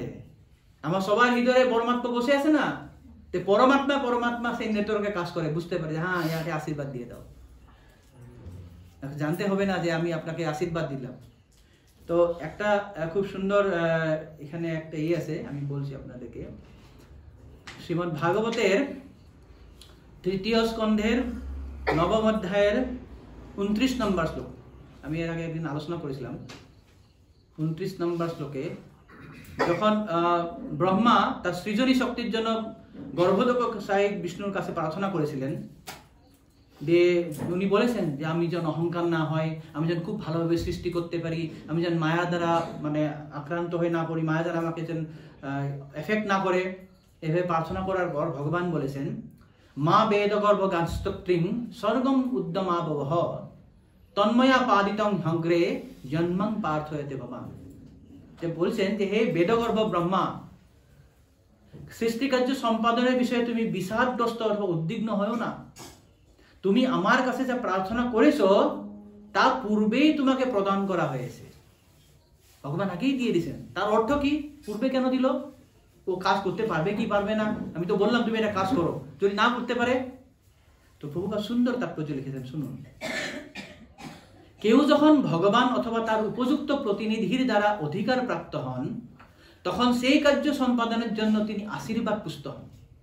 অর্থাৎ এই উদাহরণটাই নিয়ে, যদি কোনো মহারাজ যদি এখানে এসেছেন, মহারাজ যদি বলেছেন আমাকে একটু প্রসাদের দরকার, তো উনি বা উনার সেক্রেটারি বা কেউ যদি সিনিয়র ভক্ত যদি বলে, মাতাজি আপনি মহারাজের জন্য কয়েকদিন বানাতে পারবেন? হ্যাঁ পারবো। তার মানে আপনি উনার দ্বারা আশীর্বাদ পুষ্ট হয়ে গেছেন। আপনাকে বলেছেন বানাতে হবে, অলরেডি ইউ আর ব্লেসড। আর বলতে পারে না মহারাজ আপনি বানিয়ে দিয়েছি কৃষ্ণ নামে, আশীর্বাদ করুন তো। না, দরকার নেই। সুপার সোল নেটওয়ার্ক কাজ করছে এখানে। প্রভুপাদ সেটাই বলেছেন যে সেই কার্য সম্পাদনের জন্য তিনি আশীর্বাদ পুষ্ট হন। হ্যাঁ, তবে ব্যক্তিগতভাবে সব সময় এই দায়িত্ব সম্পাদনে তার অক্ষমতা সম্বন্ধে সচেতন থাকা উচিত। উনি সবসময় ভাবতে হবে আমি তো কিছুই জানি না, মহারাজ আমাকে কৃপা করে দিয়েছেন, ভাই প্রভু আমাকে সেবাটা দিয়েছে, আমি আসলে জানি না, তা আপনি আমাকে কৃপা করবেন, আমি যাতে আপনার সেবাটা ভালোভাবে করতে পারি। এই মনোভাব আমার কাছে থাকতে হবে। আমি উদ্ধত হলে চলবে না, হ্যাঁ তুমি পারো না, এই মহারাজের আমি প্রসাদ মানে জানো, এইটা যদি হচ্ছে পরমাত্মা সেই কেটে দিবে, আপনার হবে না, এটা হবে না। তো এখানে বলছেন শুনুন, তো সর্বদাই সেই কর্তব্যের সার্থক সম্পাদনের জন্য ভগবানের কৃপার প্রতীক্ষা করা উচিত। আমাকে প্রতীক্ষা করতে হবে, ভগবান আমাকে কৃপা করো যাতে আমি খুব ভালোভাবে সেই সেবাটা সম্পাদন করতে পারি। কোনো বিশেষ গুরুত্বপূর্ণ দায়িত্ব দেওয়া হয়েছে বলে তার কখনো গর্বোদ্ধত হওয়া উচিত নয়। আমি প্রভুপাদের তাৎপর্যটাকে বলছি, আমি গর্ব করলে হবে না, আমাকে স্পেশাল একটা সেবা দিয়েছে, বা এবার না গৌর পূর্ণিমাতে রাধারানীর মাথার মালা আমিই বানাবো, আর কেউ বানাবে না, ব্যাস লেগে গেল, আর আপনার হয়ে যাবে, এটা হবে না। তো এই প্রকার দায়িত্বভার যিনি লাভ করেন তিনি অবশ্যই ভাগ্যবান, এবং তিনি সর্বদাই পরমেশ্বর ভগবানের ইচ্ছার অধীনেই থাকেন। ভগবানের ইচ্ছা ছাড়া তো কিছু হয় না। না, তো আমি সেবাটা পেয়েছি মানে ভগবানের ইচ্ছা আছে, তো আমি ভগবানের সেই ইচ্ছাটা জেনে, যে ভগবান যে আমাকে কৃপা করেছে সেটা জেনে আমার অক্ষমতা প্রকাশ করে তার কৃপা প্রতীক্ষা করা দরকার। যেমন ব্রহ্মা করেছিল, ব্রহ্মা তো জানে আমি সৃষ্টিকর্তা, আমাকে সৃষ্টি করতে হবে, অলরেডি আই এম ডেস্টাইন, আমার পোস্টে এটা অ্যাপয়েন্টমেন্ট দিয়েছে ভগবান যে তুমি ব্রহ্মা হবে 100 বছরের জন্য। কিন্তু তাও কিন্তু কি করছে, আমার যেন কখনো অহংকার হয় না, আমি যেন কখনো গর্ব হয় না, আমি যেন কখনো মায়ার দ্বারা পরাভূত হয় না, বারবার তিনি প্রণাম করছেন। আর এই প্রণাম একদিন নয়, 100 বছরের প্রত্যেক দিন উনি প্রণাম করেন। যখন ঘুম থেকে উঠেন, পরের দিন যখন শুরু করবেন, এই যে শুরু করছে না, এটা হচ্ছে তার মঙ্গল আরতি। সৃষ্টি দেবতা মঙ্গল আরতি করেছে গর্ভদেব সাহেব বিষ্ণুকে, তাই প্রণাম করে মঙ্গল আরতি শেষে বলছেন আমি আপনাকে কৃপা করুন। আর তখন ভগবান বলছেন তথাস্তু, তুমি চিন্তা করো না। তো এখানে বলছেন দেখুন যে অর্জুনকে কুরুক্ষেত্র রণাঙ্গনে যুদ্ধ করার দায়িত্ব অর্পণ করা হয়েছিল, এবং তাকে সেই দায়িত্ব দেওয়ার পূর্বেই ভগবান তার বিজয় নির্ধারণ করে রেখেছিলেন। কিন্তু অর্জুন সবসময় ভগবানের ভৃত্যরূপে তার অবস্থান সম্বন্ধে সচেতন ছিলেন, এবং তার ফলে তিনি ভগবানকে সেই দায়িত্বভার অনুষ্ঠানের পরম পথপ্রদর্শক বলে স্বীকার করেছিলেন। যে ব্যক্তি, খুব গুরুত্বপূর্ণ এটা শুনবেন, যে ব্যক্তি দায়িত্বপূর্ণ কার্য সম্পাদনের গর্বে গর্বিত হয় এবং পরমেশ্বর ভগবানকে কোনো রকম কৃতিত্ব দেয় না, সে অবশ্যই অহংকারে মত্ত এবং কোনো কিছুই সম্পূর্ণরূপে সম্পাদন করতে পারে না। আমাকে ঘনয় এই যে বলছেন নির্মৎসর, যদি আমি মাৎসর্যতা হয়ে থাকি, মৎসর্য পরায়ণ হয়ে থাকি, নির্মৎসর নয়, আমি যদি অহংকার করি, কখনোই আমি ভগবানের কৃপা পাবো না, কোনো সেবাই করতে পারবো না। আমরা দেখি না অনেক সময় অনেক অনেক বড় বড় লোক বড় বড় পোস্টে আসে, কয়েকদিন থেকেই সেখান থেকে স্বাহা হয়ে যায়। কেন? এই যে অহংকার। তো এইটা আমাকেও মনে রাখতে হবে। ব্রহ্মার মতন জীব যে ভগবানের লীলা দেখে বিমোহিত হয়ে গেছিল, গর্বশূন্য করে দিয়েছে। ইন্দ্রর মতো জীব গর্বশূন্য করে দিয়েছে। গর্ব বা অহংকার ভগবান কখনো পছন্দ করে না। তো এই জন্যই এখানে বলেছেন প্রভুপাদ যে পারমার্থিক জীবনে সিদ্ধি লাভের একমাত্র উপায় হচ্ছে গুরুদেবকে সন্তুষ্ট করা। তো এইভাবে আমরা গুরুদেবের কৃপা লাভ করতে পারি। এরপরে 8 নম্বর হলো নেক্সট 9 নম্বর থেকে, এখন 9 নম্বর থেকে শেষ পর্যন্ত প্রথম অধ্যায় 23 শ্লোক পর্যন্ত এখন মুনিরা 6টা প্রশ্ন করবে। 6টা প্রশ্ন। কি কি 6টা প্রশ্ন? 9 নম্বর শ্লোকে তারা আলোচনা করবেন, তারা জিজ্ঞাসা করছেন যে জনসাধারণের পরম মঙ্গল কিভাবে সাধিত হয়। পরম মঙ্গল, এই যে আমরা আগে আলোচনা করলাম, তারা মঙ্গলের জন্য 1000 বছর ব্যাপী যজ্ঞ করেছিলেন, কিন্তু যজ্ঞ করে আর বুঝতে পারলেন যে এটাতে আমার হবে না। আমরা পরবর্তীতে 18 অধ্যায়তে দেখব তারা আবার সেই কথা সুত গোস্বামীকে বলবেন যে আমরা তো এই যজ্ঞ করেছি, এখন যে যজ্ঞের ধোঁয়া দিয়ে আমরা কালো হয়ে গেছি, আমি জানি না এই যজ্ঞের ফল আমরা পাবো কি পাবো না, কিন্তু আমাদের পরম সৌভাগ্য আপনি এসে এখানে উপস্থিত হয়েছেন, পরম মহাভাগবত। তো আপনি আমাদেরকে কৃপা করে এই ভগবত তত্ত্ব কথা বলুন। তারা এখন যোগ্যতা করতে বেশি মন নেই হরি কথা শোনার জন্য। তো এটাই উনি বলেছেন যে পরম মঙ্গল কিভাবে হয় এটা আমাদেরকে বলুন। কিন্তু এটা বলার পরে তাদের মনে একটা শঙ্কা হবে, এই যে সুত গোস্বামী সব শাস্ত্র জানে, সব জানে, পুরাণ জানে, তারপরে ইতিহাস জানে, বেদ জানে, সমস্ত ধর্মশাস্ত্র উনি একদম পারঙ্গত। এখন উনি যদি পরম মঙ্গল কথা বলতে গিয়ে, সব তো কথা পরম মঙ্গল কথা বেদে আছে, শাস্ত্রে আছে, উনি যদি সব বলতে লাগে তাহলে তো সমস্যা হয়ে যাবে। 1 ঘন্টার ক্লাস এখন আমার 2 ঘন্টা 3 ঘন্টা চলে যাবে, এখন হবেই না। তো কিভাবে হবে? আর এই কথাগুলো বুঝার মতন এখন কলিযুগের লোকের কোনো নেই, বুদ্ধি নেই, তাদের অবস্থা এরকম যে সব কথা বুঝতেও পারবে না। তার জন্য ওনাকে একটু চাবি দেওয়া দরকার। তো সুত গোস্বামীকে ওরা বলবেন যে কি কি বলতে হবে, সব কথা বলবেন না, কিন্তু যে কলিযুগের যে লোকের যে অবস্থা সব বুঝতে পারবে না, তারা এই জন্যই 10 নম্বর শ্লোকে এসছে। দেখুন খুব সুন্দর শ্লোক, সেখানে কলিযুগের মানুষের লক্ষণ বলা হয়েছে। বলবেন প্রায় নাল্পায়ুষ সভ্য কলাবস্মিন যুগে জনাঃ মন্দাঃ সুমন্দমতয়ো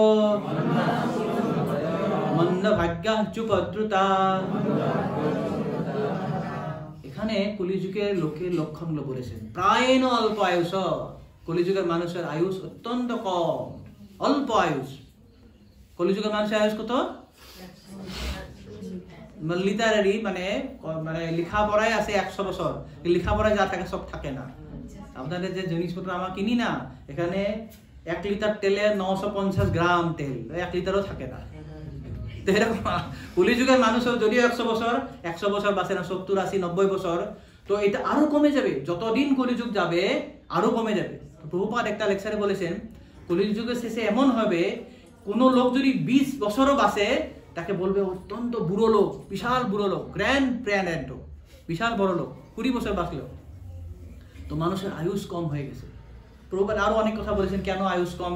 এটা আয়ুষ তো কমের জন্য নয়, খাওয়া দাওয়া কমের জন্য নয়, আমাদের স্বভাবের জন্য, আমাদের যে আচরণ ব্যবহার খুব সুন্দরভাবে প্রভুপাদ লিখেছেন তাৎপর্যতে লম্বা করে, যে আমাদের কিসের জন্য, যে ওভার ইটিং, ওভার সেন্স গ্রেটিফিকেশন, খাওয়া দাওয়া অত্যন্ত বেশি, একদম অত্যন্ত বেশি খাওয়া দাওয়া, আমার ইন্দ্রিয় তৃপ্তি, ওভার সেন্স গ্রেটিফিকেশন হয়, আমরা অন্যের উপর অনেকভাবে ডিপেন্ডেন্ট হয়, নির্ভরশীল হয়ে পড়ি। তো এইভাবে আমাদের যেহেতু স্বাস্থ্য বিধি বা অন্যের প্রতি নির্ভরশীলতা বেশি, আমাদের যে জীবনশৈলীটা বৈদিক মতে নয়, এই জন্য আমাদের আয়ুষ কমে যাচ্ছে। এটা হচ্ছে 1 নম্বর। 2 নম্বর কলহপ্রিয়, কলাবস্মিন।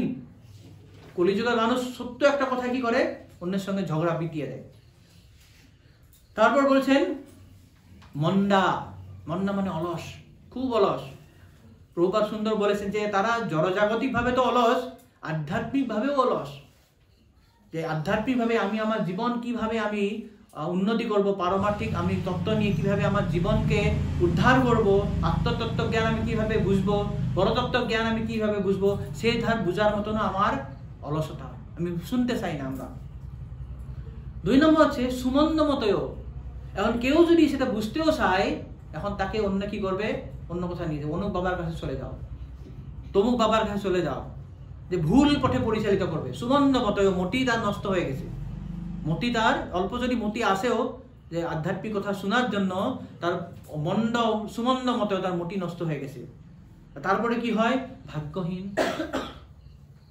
ভাগ্যহীন হয়, বন্ধ ভাগ্যা মানে ভাগ্যহীন। তারা কথা বুঝতে পারে না, পারমার্থিক কথা বুঝতে পারে না। আর তাছাড়া কি হয়, সব সময় উপদ্রুতা, বিভিন্ন ধরনের আমরা ক্লেশ দিয়ে, আদিদৈবিক, আদিভৌতিক, আধ্যাত্মিক ক্লেশ, এই বিভিন্ন ক্লেশ দ্বারা আমরা কি হয়, উপদ্রুতা হয়ে থাকি। এই যে যুদ্ধ চলছে, রাশিয়া, তারপরে কি বলে ইউক্রেনের যুদ্ধ, ইসরায়েল হামাসের যুদ্ধ, কত যুদ্ধ। তারা যুদ্ধ করবে, আমাদের জিনিসপত্রের দাম বেড়ে যাবে, তেলের দাম বেড়ে যাবে। তো ওদের যুদ্ধের জন্য আমরা এখন উপদ্রুত হয়েছি। তো এইভাবে কলিযুগের সমস্ত জীবেরাই বিভিন্ন ধরনের বিভিন্ন উপায়ে উপদ্রুতা হয়ে থাকে।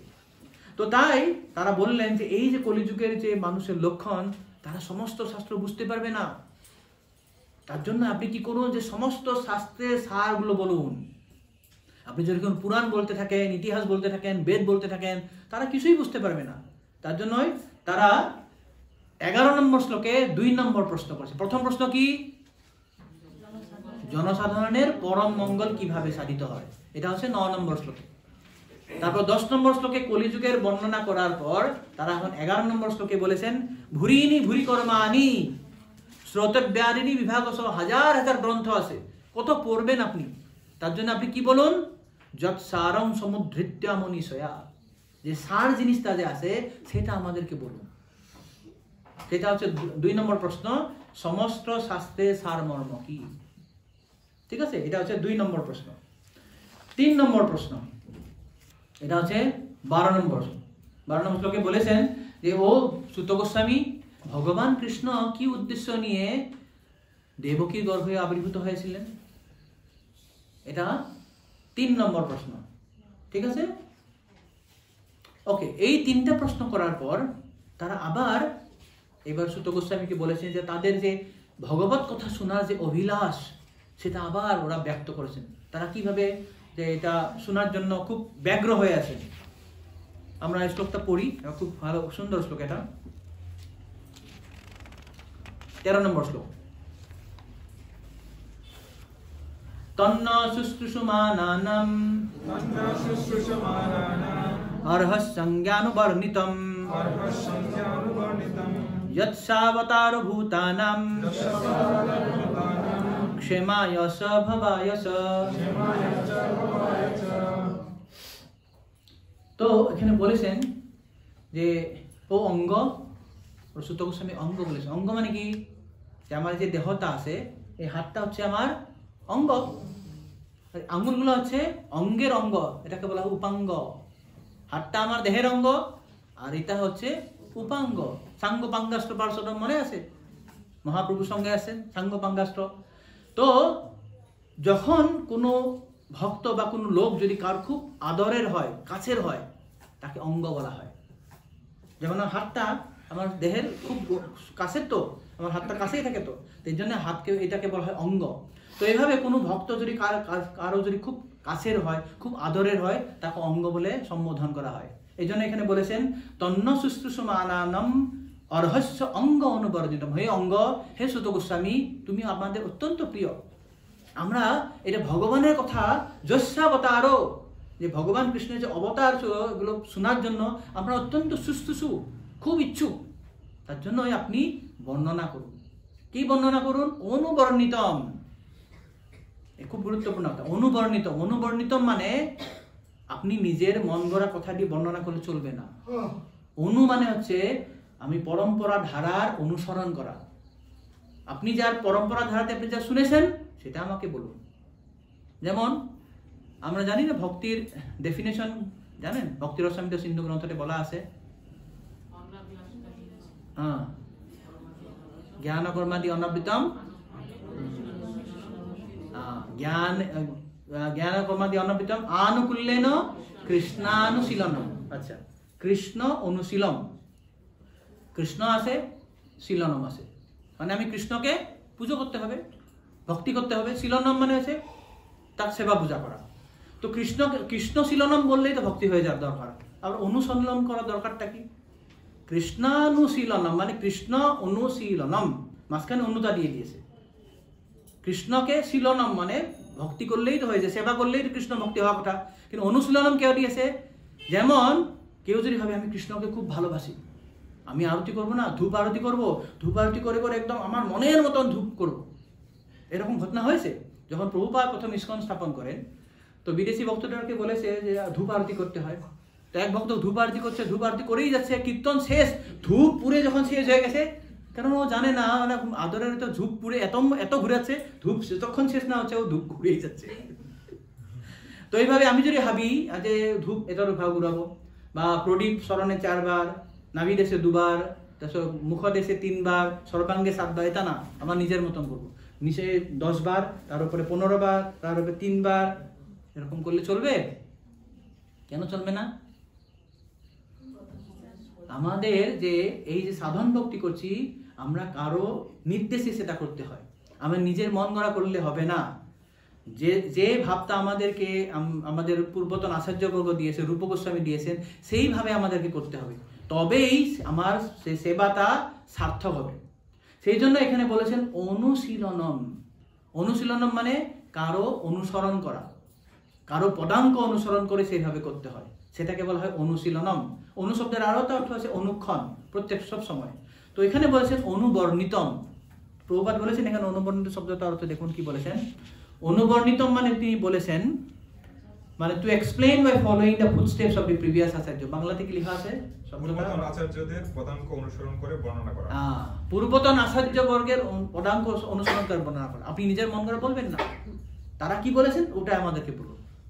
তো অঙ্গ, যে অঙ্গ এই শব্দটা যে খুব কাছের, এটা ভাগবতে অনেক জায়গায় অঙ্গ পাবেন আপনারা।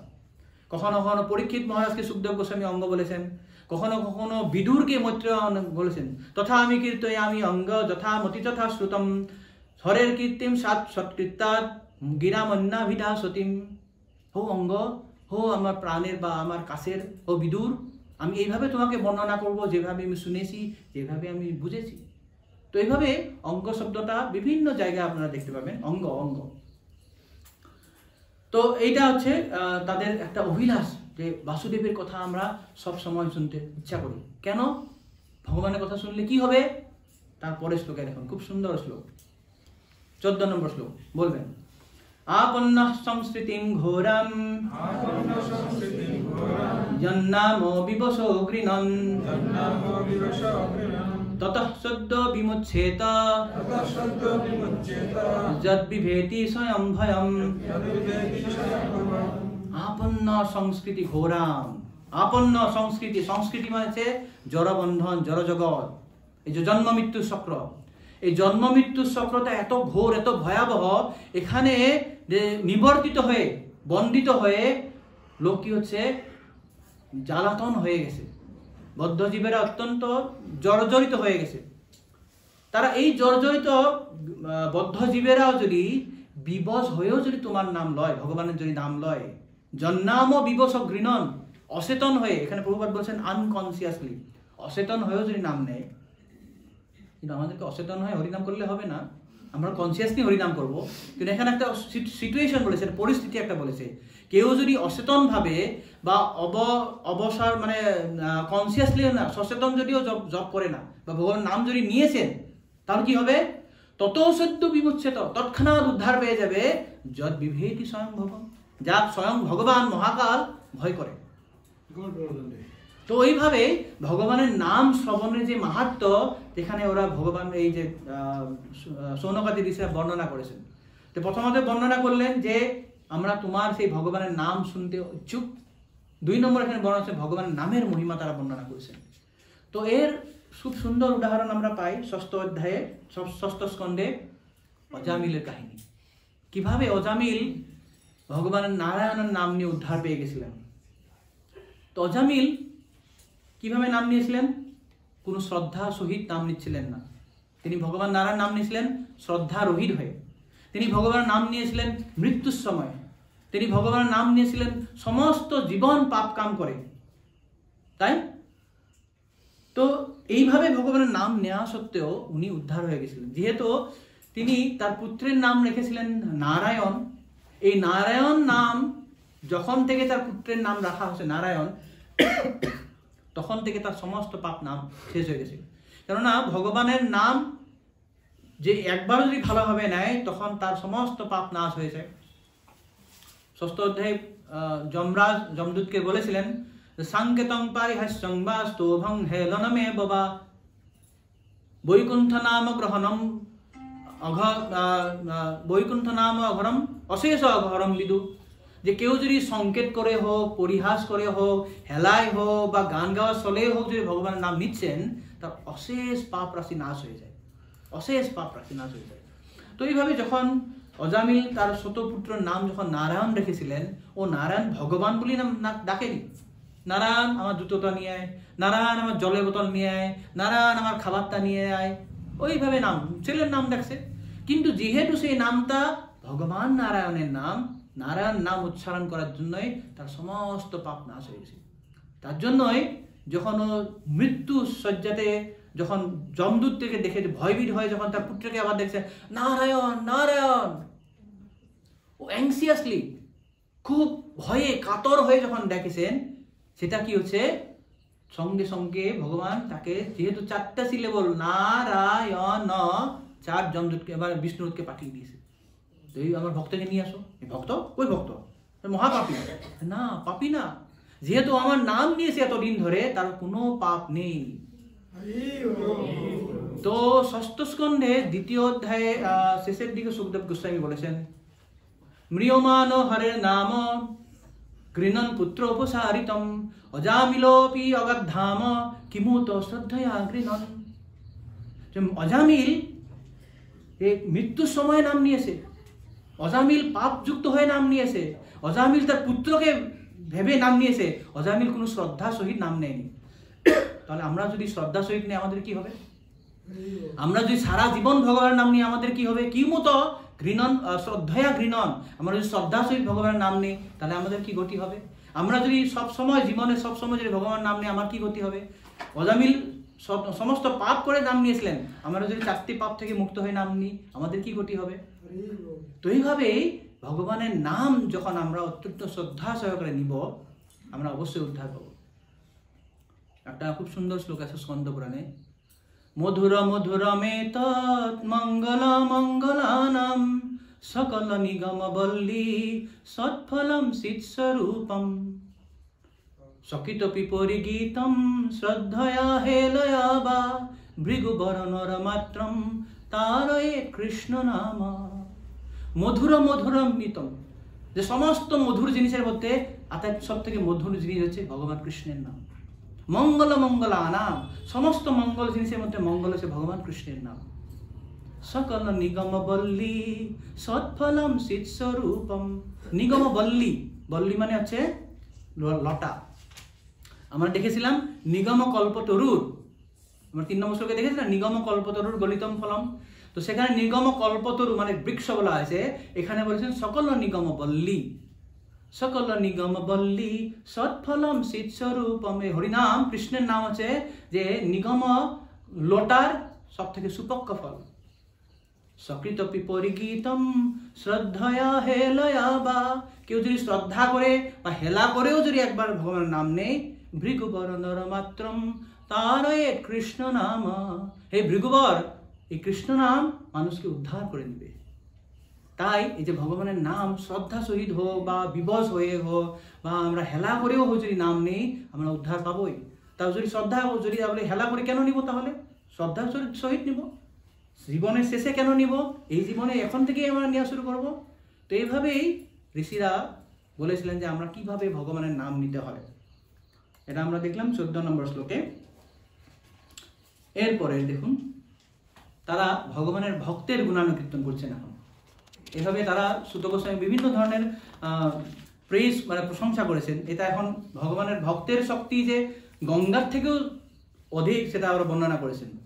আমরা 15 নম্বর শ্লোকটা পড়ব। যৎপাদ সংশ্রয়া সুতঃ মুনয়ঃ প্রশমায়না সদ্যঃ পুনস্তু অপপৃষ্টা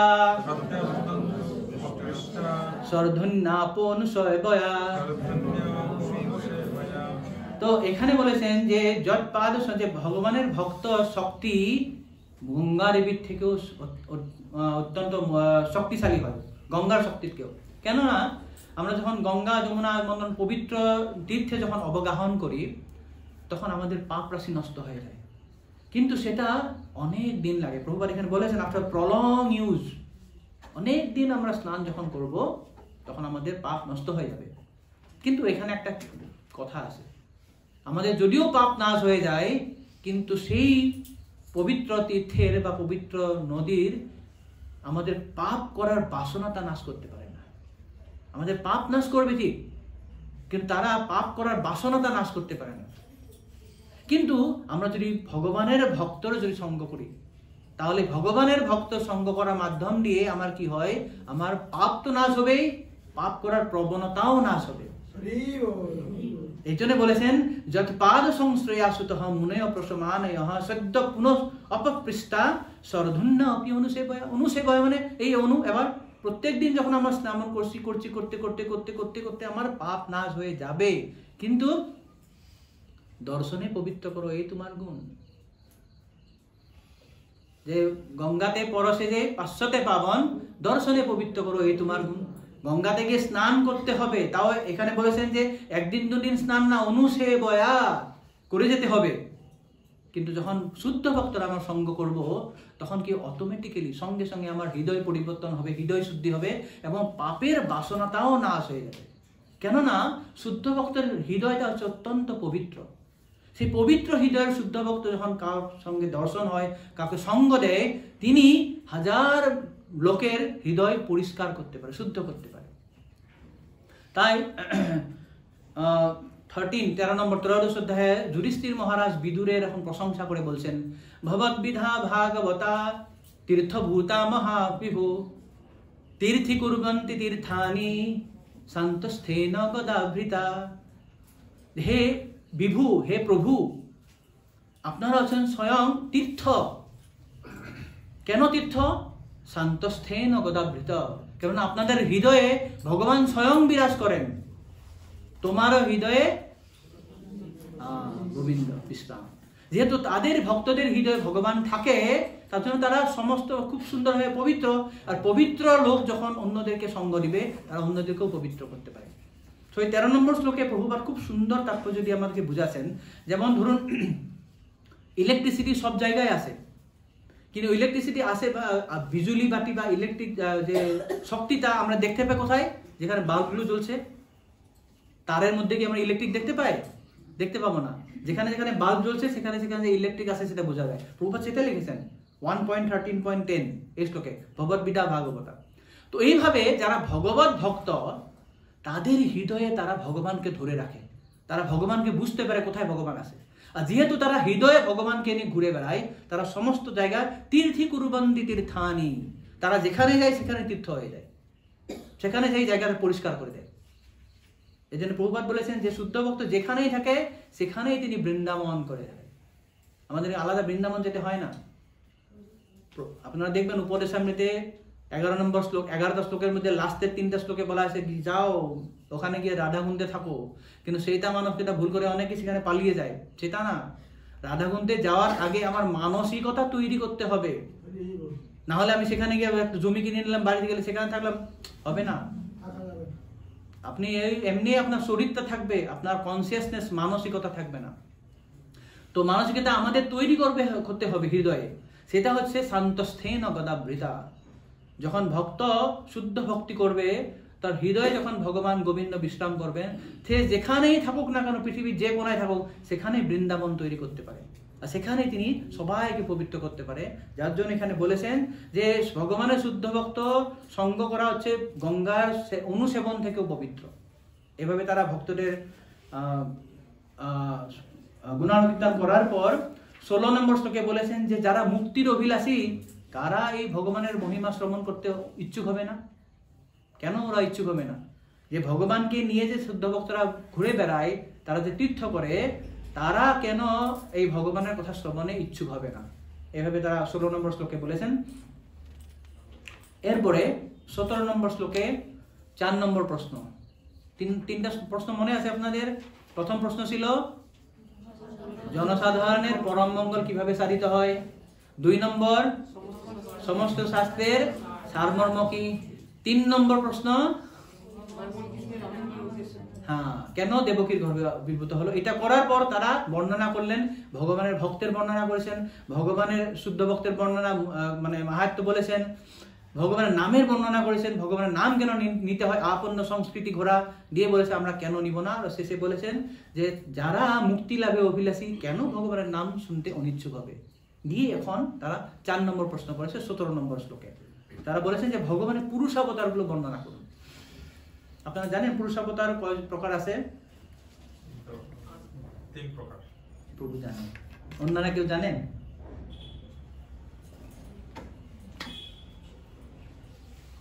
মাতাজি আচ্ছা, ভগবানের কয় ধরনের অবতার হয়?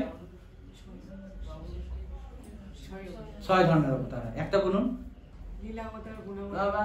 একটা লীলা অবতার, গুণাবতার আছে। আরো কেউ বলুন।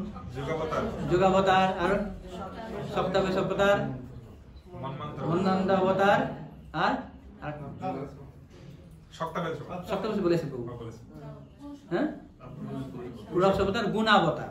ওকে, তো পুরুষ অবতার হচ্ছে ভগবানের কৃষ্ণর অনেক বিস্তারের পর আমরা পরবর্তীতে 3য় অধ্যায়ে সেটা খুব বিস্তারিতভাবে আলোচনা করব 3য় স্কন্ধে।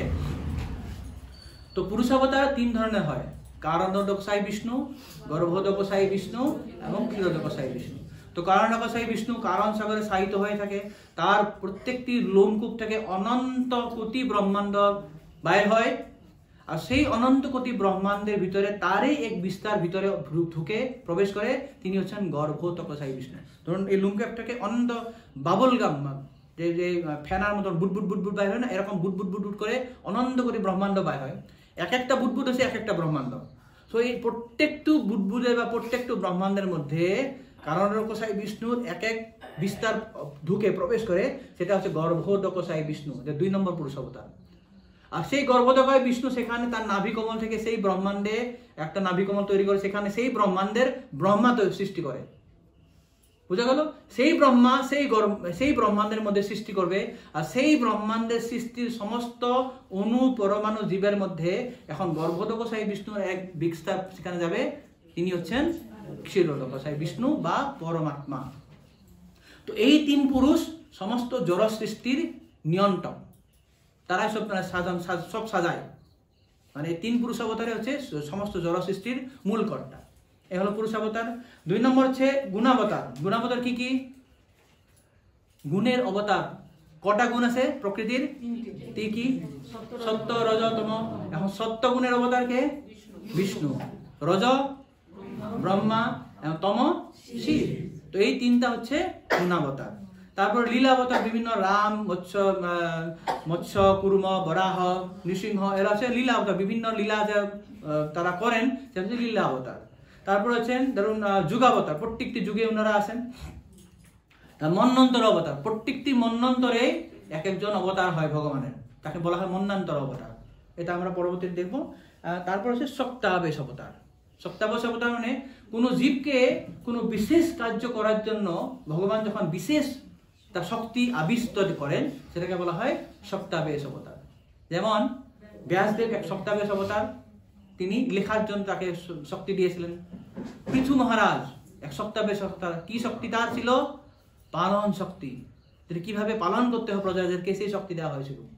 তারপর পরশুরাম, তিনি সপ্তাবেশ অবতার, দুষ্ট দমন শক্তি, দুষ্টকে দমন করেছিলেন। তো এইভাবে প্রভুপাদকেও বলা হয়, এই কলিযুগে তিনি খুব সুন্দর হরিনাম প্রচার করেছেন। এইভাবে এক একজন জীবকে যখন ভগবান বিশেষ কার্য করার জন্য কিছু বিশেষ শক্তি প্রদান করেন, তাদেরকে বলা হয় সপ্তাবেশ অবতার। এই ধরনের তারা 17 নম্বর অধ্যায় শ্লোকে ভগবানের পুরুষ অবতার বর্ণনা করার কথা বললেন। 18 নম্বর অধ্যায়ে বিভিন্ন ভগবান লীলা অবতারগুলো বর্ণনা করুন। এটা হচ্ছে 5 নম্বর প্রশ্ন। এগুলো 5টা প্রশ্ন। 17 নম্বরে পুরুষ অবতারের কথা বলা হয়েছে, আরো 18 নম্বরে তারা লীলা অবতার বর্ণনা করার জন্য রিকোয়েস্ট করেছেন। এখন তারা বলেছেন 19 নম্বর শ্লোকে, যে আমরা ভগবানের কথা শ্রবণে তৃপ্ত নয়।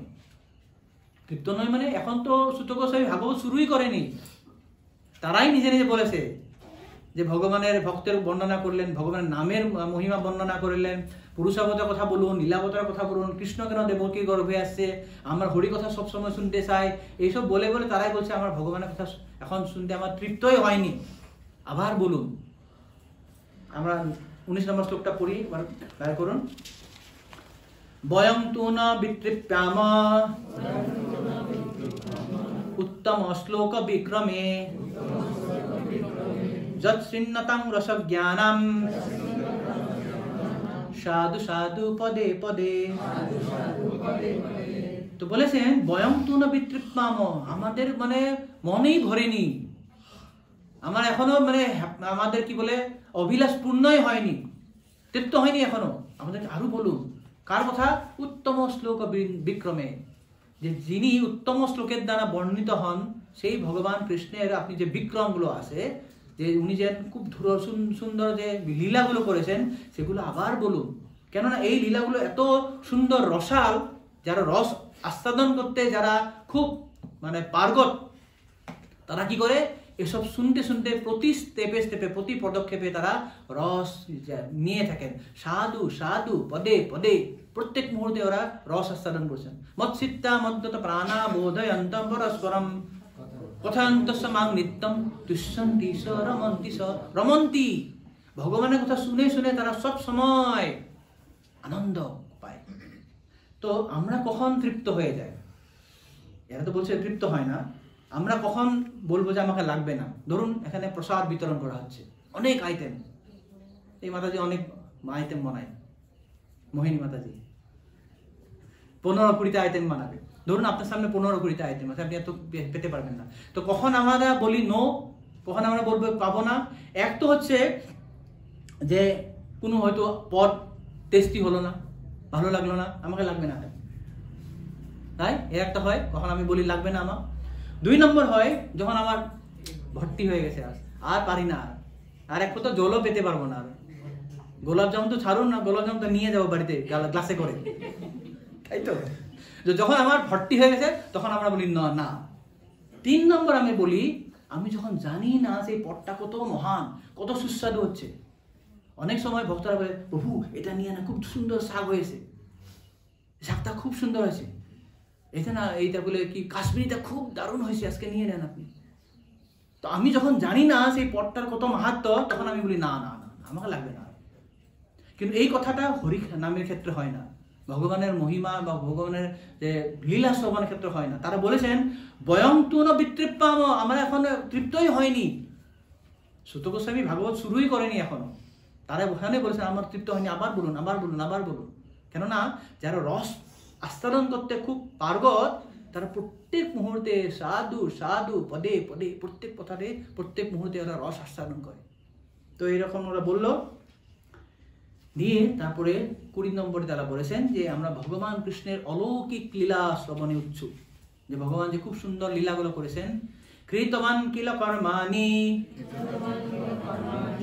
সহ রামেণ কেশবঃ অতিমর্ত্যানি ভগবান গুরঃ কপট মানুষঃ।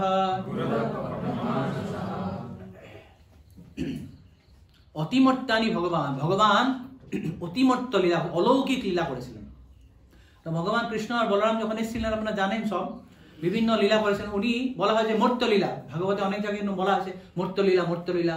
তো মর্ত্য লীলা মানে মানুষের মতন উনি এসছেন, কিন্তু মানুষের মধ্যে এসেও তিনি অলৌকিক লীলা করেছিলেন। যেমন তিনি যখন কালিয়ার ফনার উপরে যখন নৃত্য করেছিলেন, কালিয়ার ফনা কি খুব স্লিপারি, আমরা কি সাপের ফনার উপরে কেউ নৃত্য করতে পারবে যতই বড় নৃত্য হোক না? তো তিনি কালিয়ার ফনার উপর নৃত্য করছেন এত সুন্দরভাবে, এত ছন্দবদ্ধভাবে, পরে তো যায়নি, আবার প্রত্যেকটি হুডার উপরে এখানে একটা আবার যাবায়, আবার সেখানে লাফায়, আবার সেখানে লাফায়, খুব সুন্দর নৃত্য করে করেছেন। তো উনি ঐত্যমূর্তি হয় কিনা, অলৌকিক লীলা হয় কিনা? তো 7 বছর বয়সে তিনি বাঁ হাতের এই আঙুলের উপর বহুবার লিখেছেন। তারপর যে দেখবেন বাঁ হাতের এইটা কনিষ্ঠ আঙুলের মধ্যে তিনি গোবর্ধন ধরে রেখেছেন। আবার কিন্তু কি করছেন, মানুষের মতো লীলা করছেন, মাখন চুরি করেছেন, ছোট বাচ্চারা আমাদের ঘরে চুরি করে কিনা, বিস্কুট চুরি করে, মাখন চুরি করে, বাতাস চুরি করে, তো মানুষের মতন লীলা করেছেন। কৃতবান কিল কর্মানি, কর্মানি মানে এই আমাদের মতন কর্ম করেনি উনি, উনি মানে পারমার্থিক কর্ম করেছেন। করে কি করেছেন? অতিমর্তানি, মানে দেখতে মানুষের মতন, এই জন্য বলেছেন গূঢ় কপট মানুষ, দেখতে মানুষের মতনই তিনি, কিন্তু লীলা করেছেন অতিমর্তানি। শকটাসুর ভঞ্জন, একটা ছোট বাচ্চা এই যে অরিস্তাসুরের মতন একটা সারকে মেরে দিয়েছে। আমাদের কোনো বাচ্চা পারবে এসব করতে? সব অলৌকিক লীলা। তো এই অলৌকিক লীলাগুলো আমরা শ্রবণ করতে চাই, এটা হচ্ছে তাদের আগ্রহ করছেন। এরপরে 22 নম্বর শ্লোকে আমরা শেষে চলে আসছি, প্রায় আর বেশি সময় লাগবে না। তা 22 নম্বর তারা বলেছেন যে হে সুত গোস্বামী, এখন আপনি আমাদের গুরু, আপনি আমাদেরকে কলির রূপ সংসার থেকে, যে সমুদ্র থেকে পার করতে, আপনি একমাত্র কর্ণধার, আপনি আমাদের মানে ক্যাপ্টেন। আমরা পড়ি 22 নম্বর শ্লোকটা। তং ন সন্দর্শিত ধাত্রা দুস্তরম নিস্থিত্যর্ষতাম কলিম সত্যহরম পুংসাম কর্ণধার ইবার্ণবম। ও সুত গোস্বামী, তম ন সন্দর্শিত, যে এই ভগবানের কৃপায়, ধাত্রা মানে ভগবানের কৃপায় আপনি আমাদের কাছে আজকে আসছেন। কি করবেন আপনি? যে কলির এই যে একটা দুস্তর যে সমুদ্র আছে, এই যে জগৎটাকে একটা সাগরের মতন একটা ভব সমুদ্র বলা হয়, এই ভব সমুদ্র যে কলিরূপ যে ভব সমুদ্র, এখানে পার করার জন্য আপনি একজন কর্ণধার। আপনার যে কৃপাতেই, আপনি আমাদের গুরু, আপনার কৃপাতেই আমরা এই কলিরূপ ভব সমুদ্র উদ্ধার পেতে সক্ষম হব। তো এই জন্যই আপনি আমাদেরকে পথ প্রদর্শন করুন। করে তারা শেষের শ্লোক 23 নম্বর শ্লোকে তারা 6 নম্বর প্রশ্নটা জিজ্ঞাসা করেছেন। কি জিজ্ঞাসা করলেন? যে পরম ব্রহ্ম যোগেশ্বর কৃষ্ণর অন্তর্ধানের পর ধর্মকার শরণাগত হলো। ব্রুহি যোগেশ্বরে কৃষ্ণে ব্রহ্মণ্যে ধর্মবর্মণি সাম কাস্তম অধুনা অপেত ধর্ম কং শরণাগত।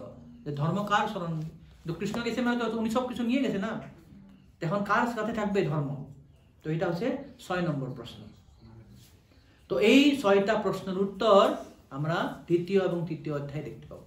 আমরা পরবর্তীতে যখন আসবো আমরা পরপর দেখব যে কোনটা প্রশ্ন কোনখানে তিনি উত্তর দিয়েছেন, খুব সুন্দরভাবে দিয়েছেন। তো আমরা একবার রিপিট করি 6টি প্রশ্ন। 1 নম্বর প্রশ্নটা কি? জনসাধারণের পরম মঙ্গল কি? এটা 1.1.9 প্রথম অধ্যায় 9 নম্বর শ্লোকে দেওয়া আছে।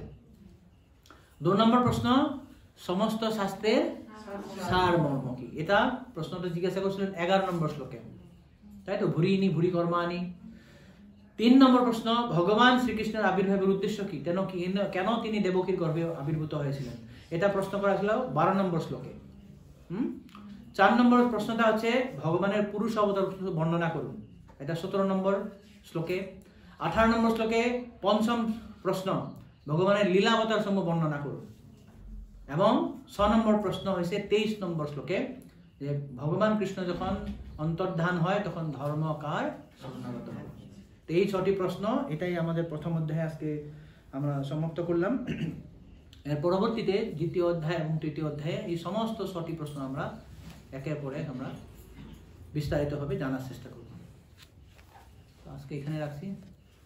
গ্রন্থরাজ শ্রীমদ্ ভাগবতম কি, জগৎগুরু শিল প্রভুপাদ কি। কারো যদি কিছু প্রশ্ন বা মন্তব্য থাকে করতে পারেন। কারো প্রশ্ন বা মন্তব্য?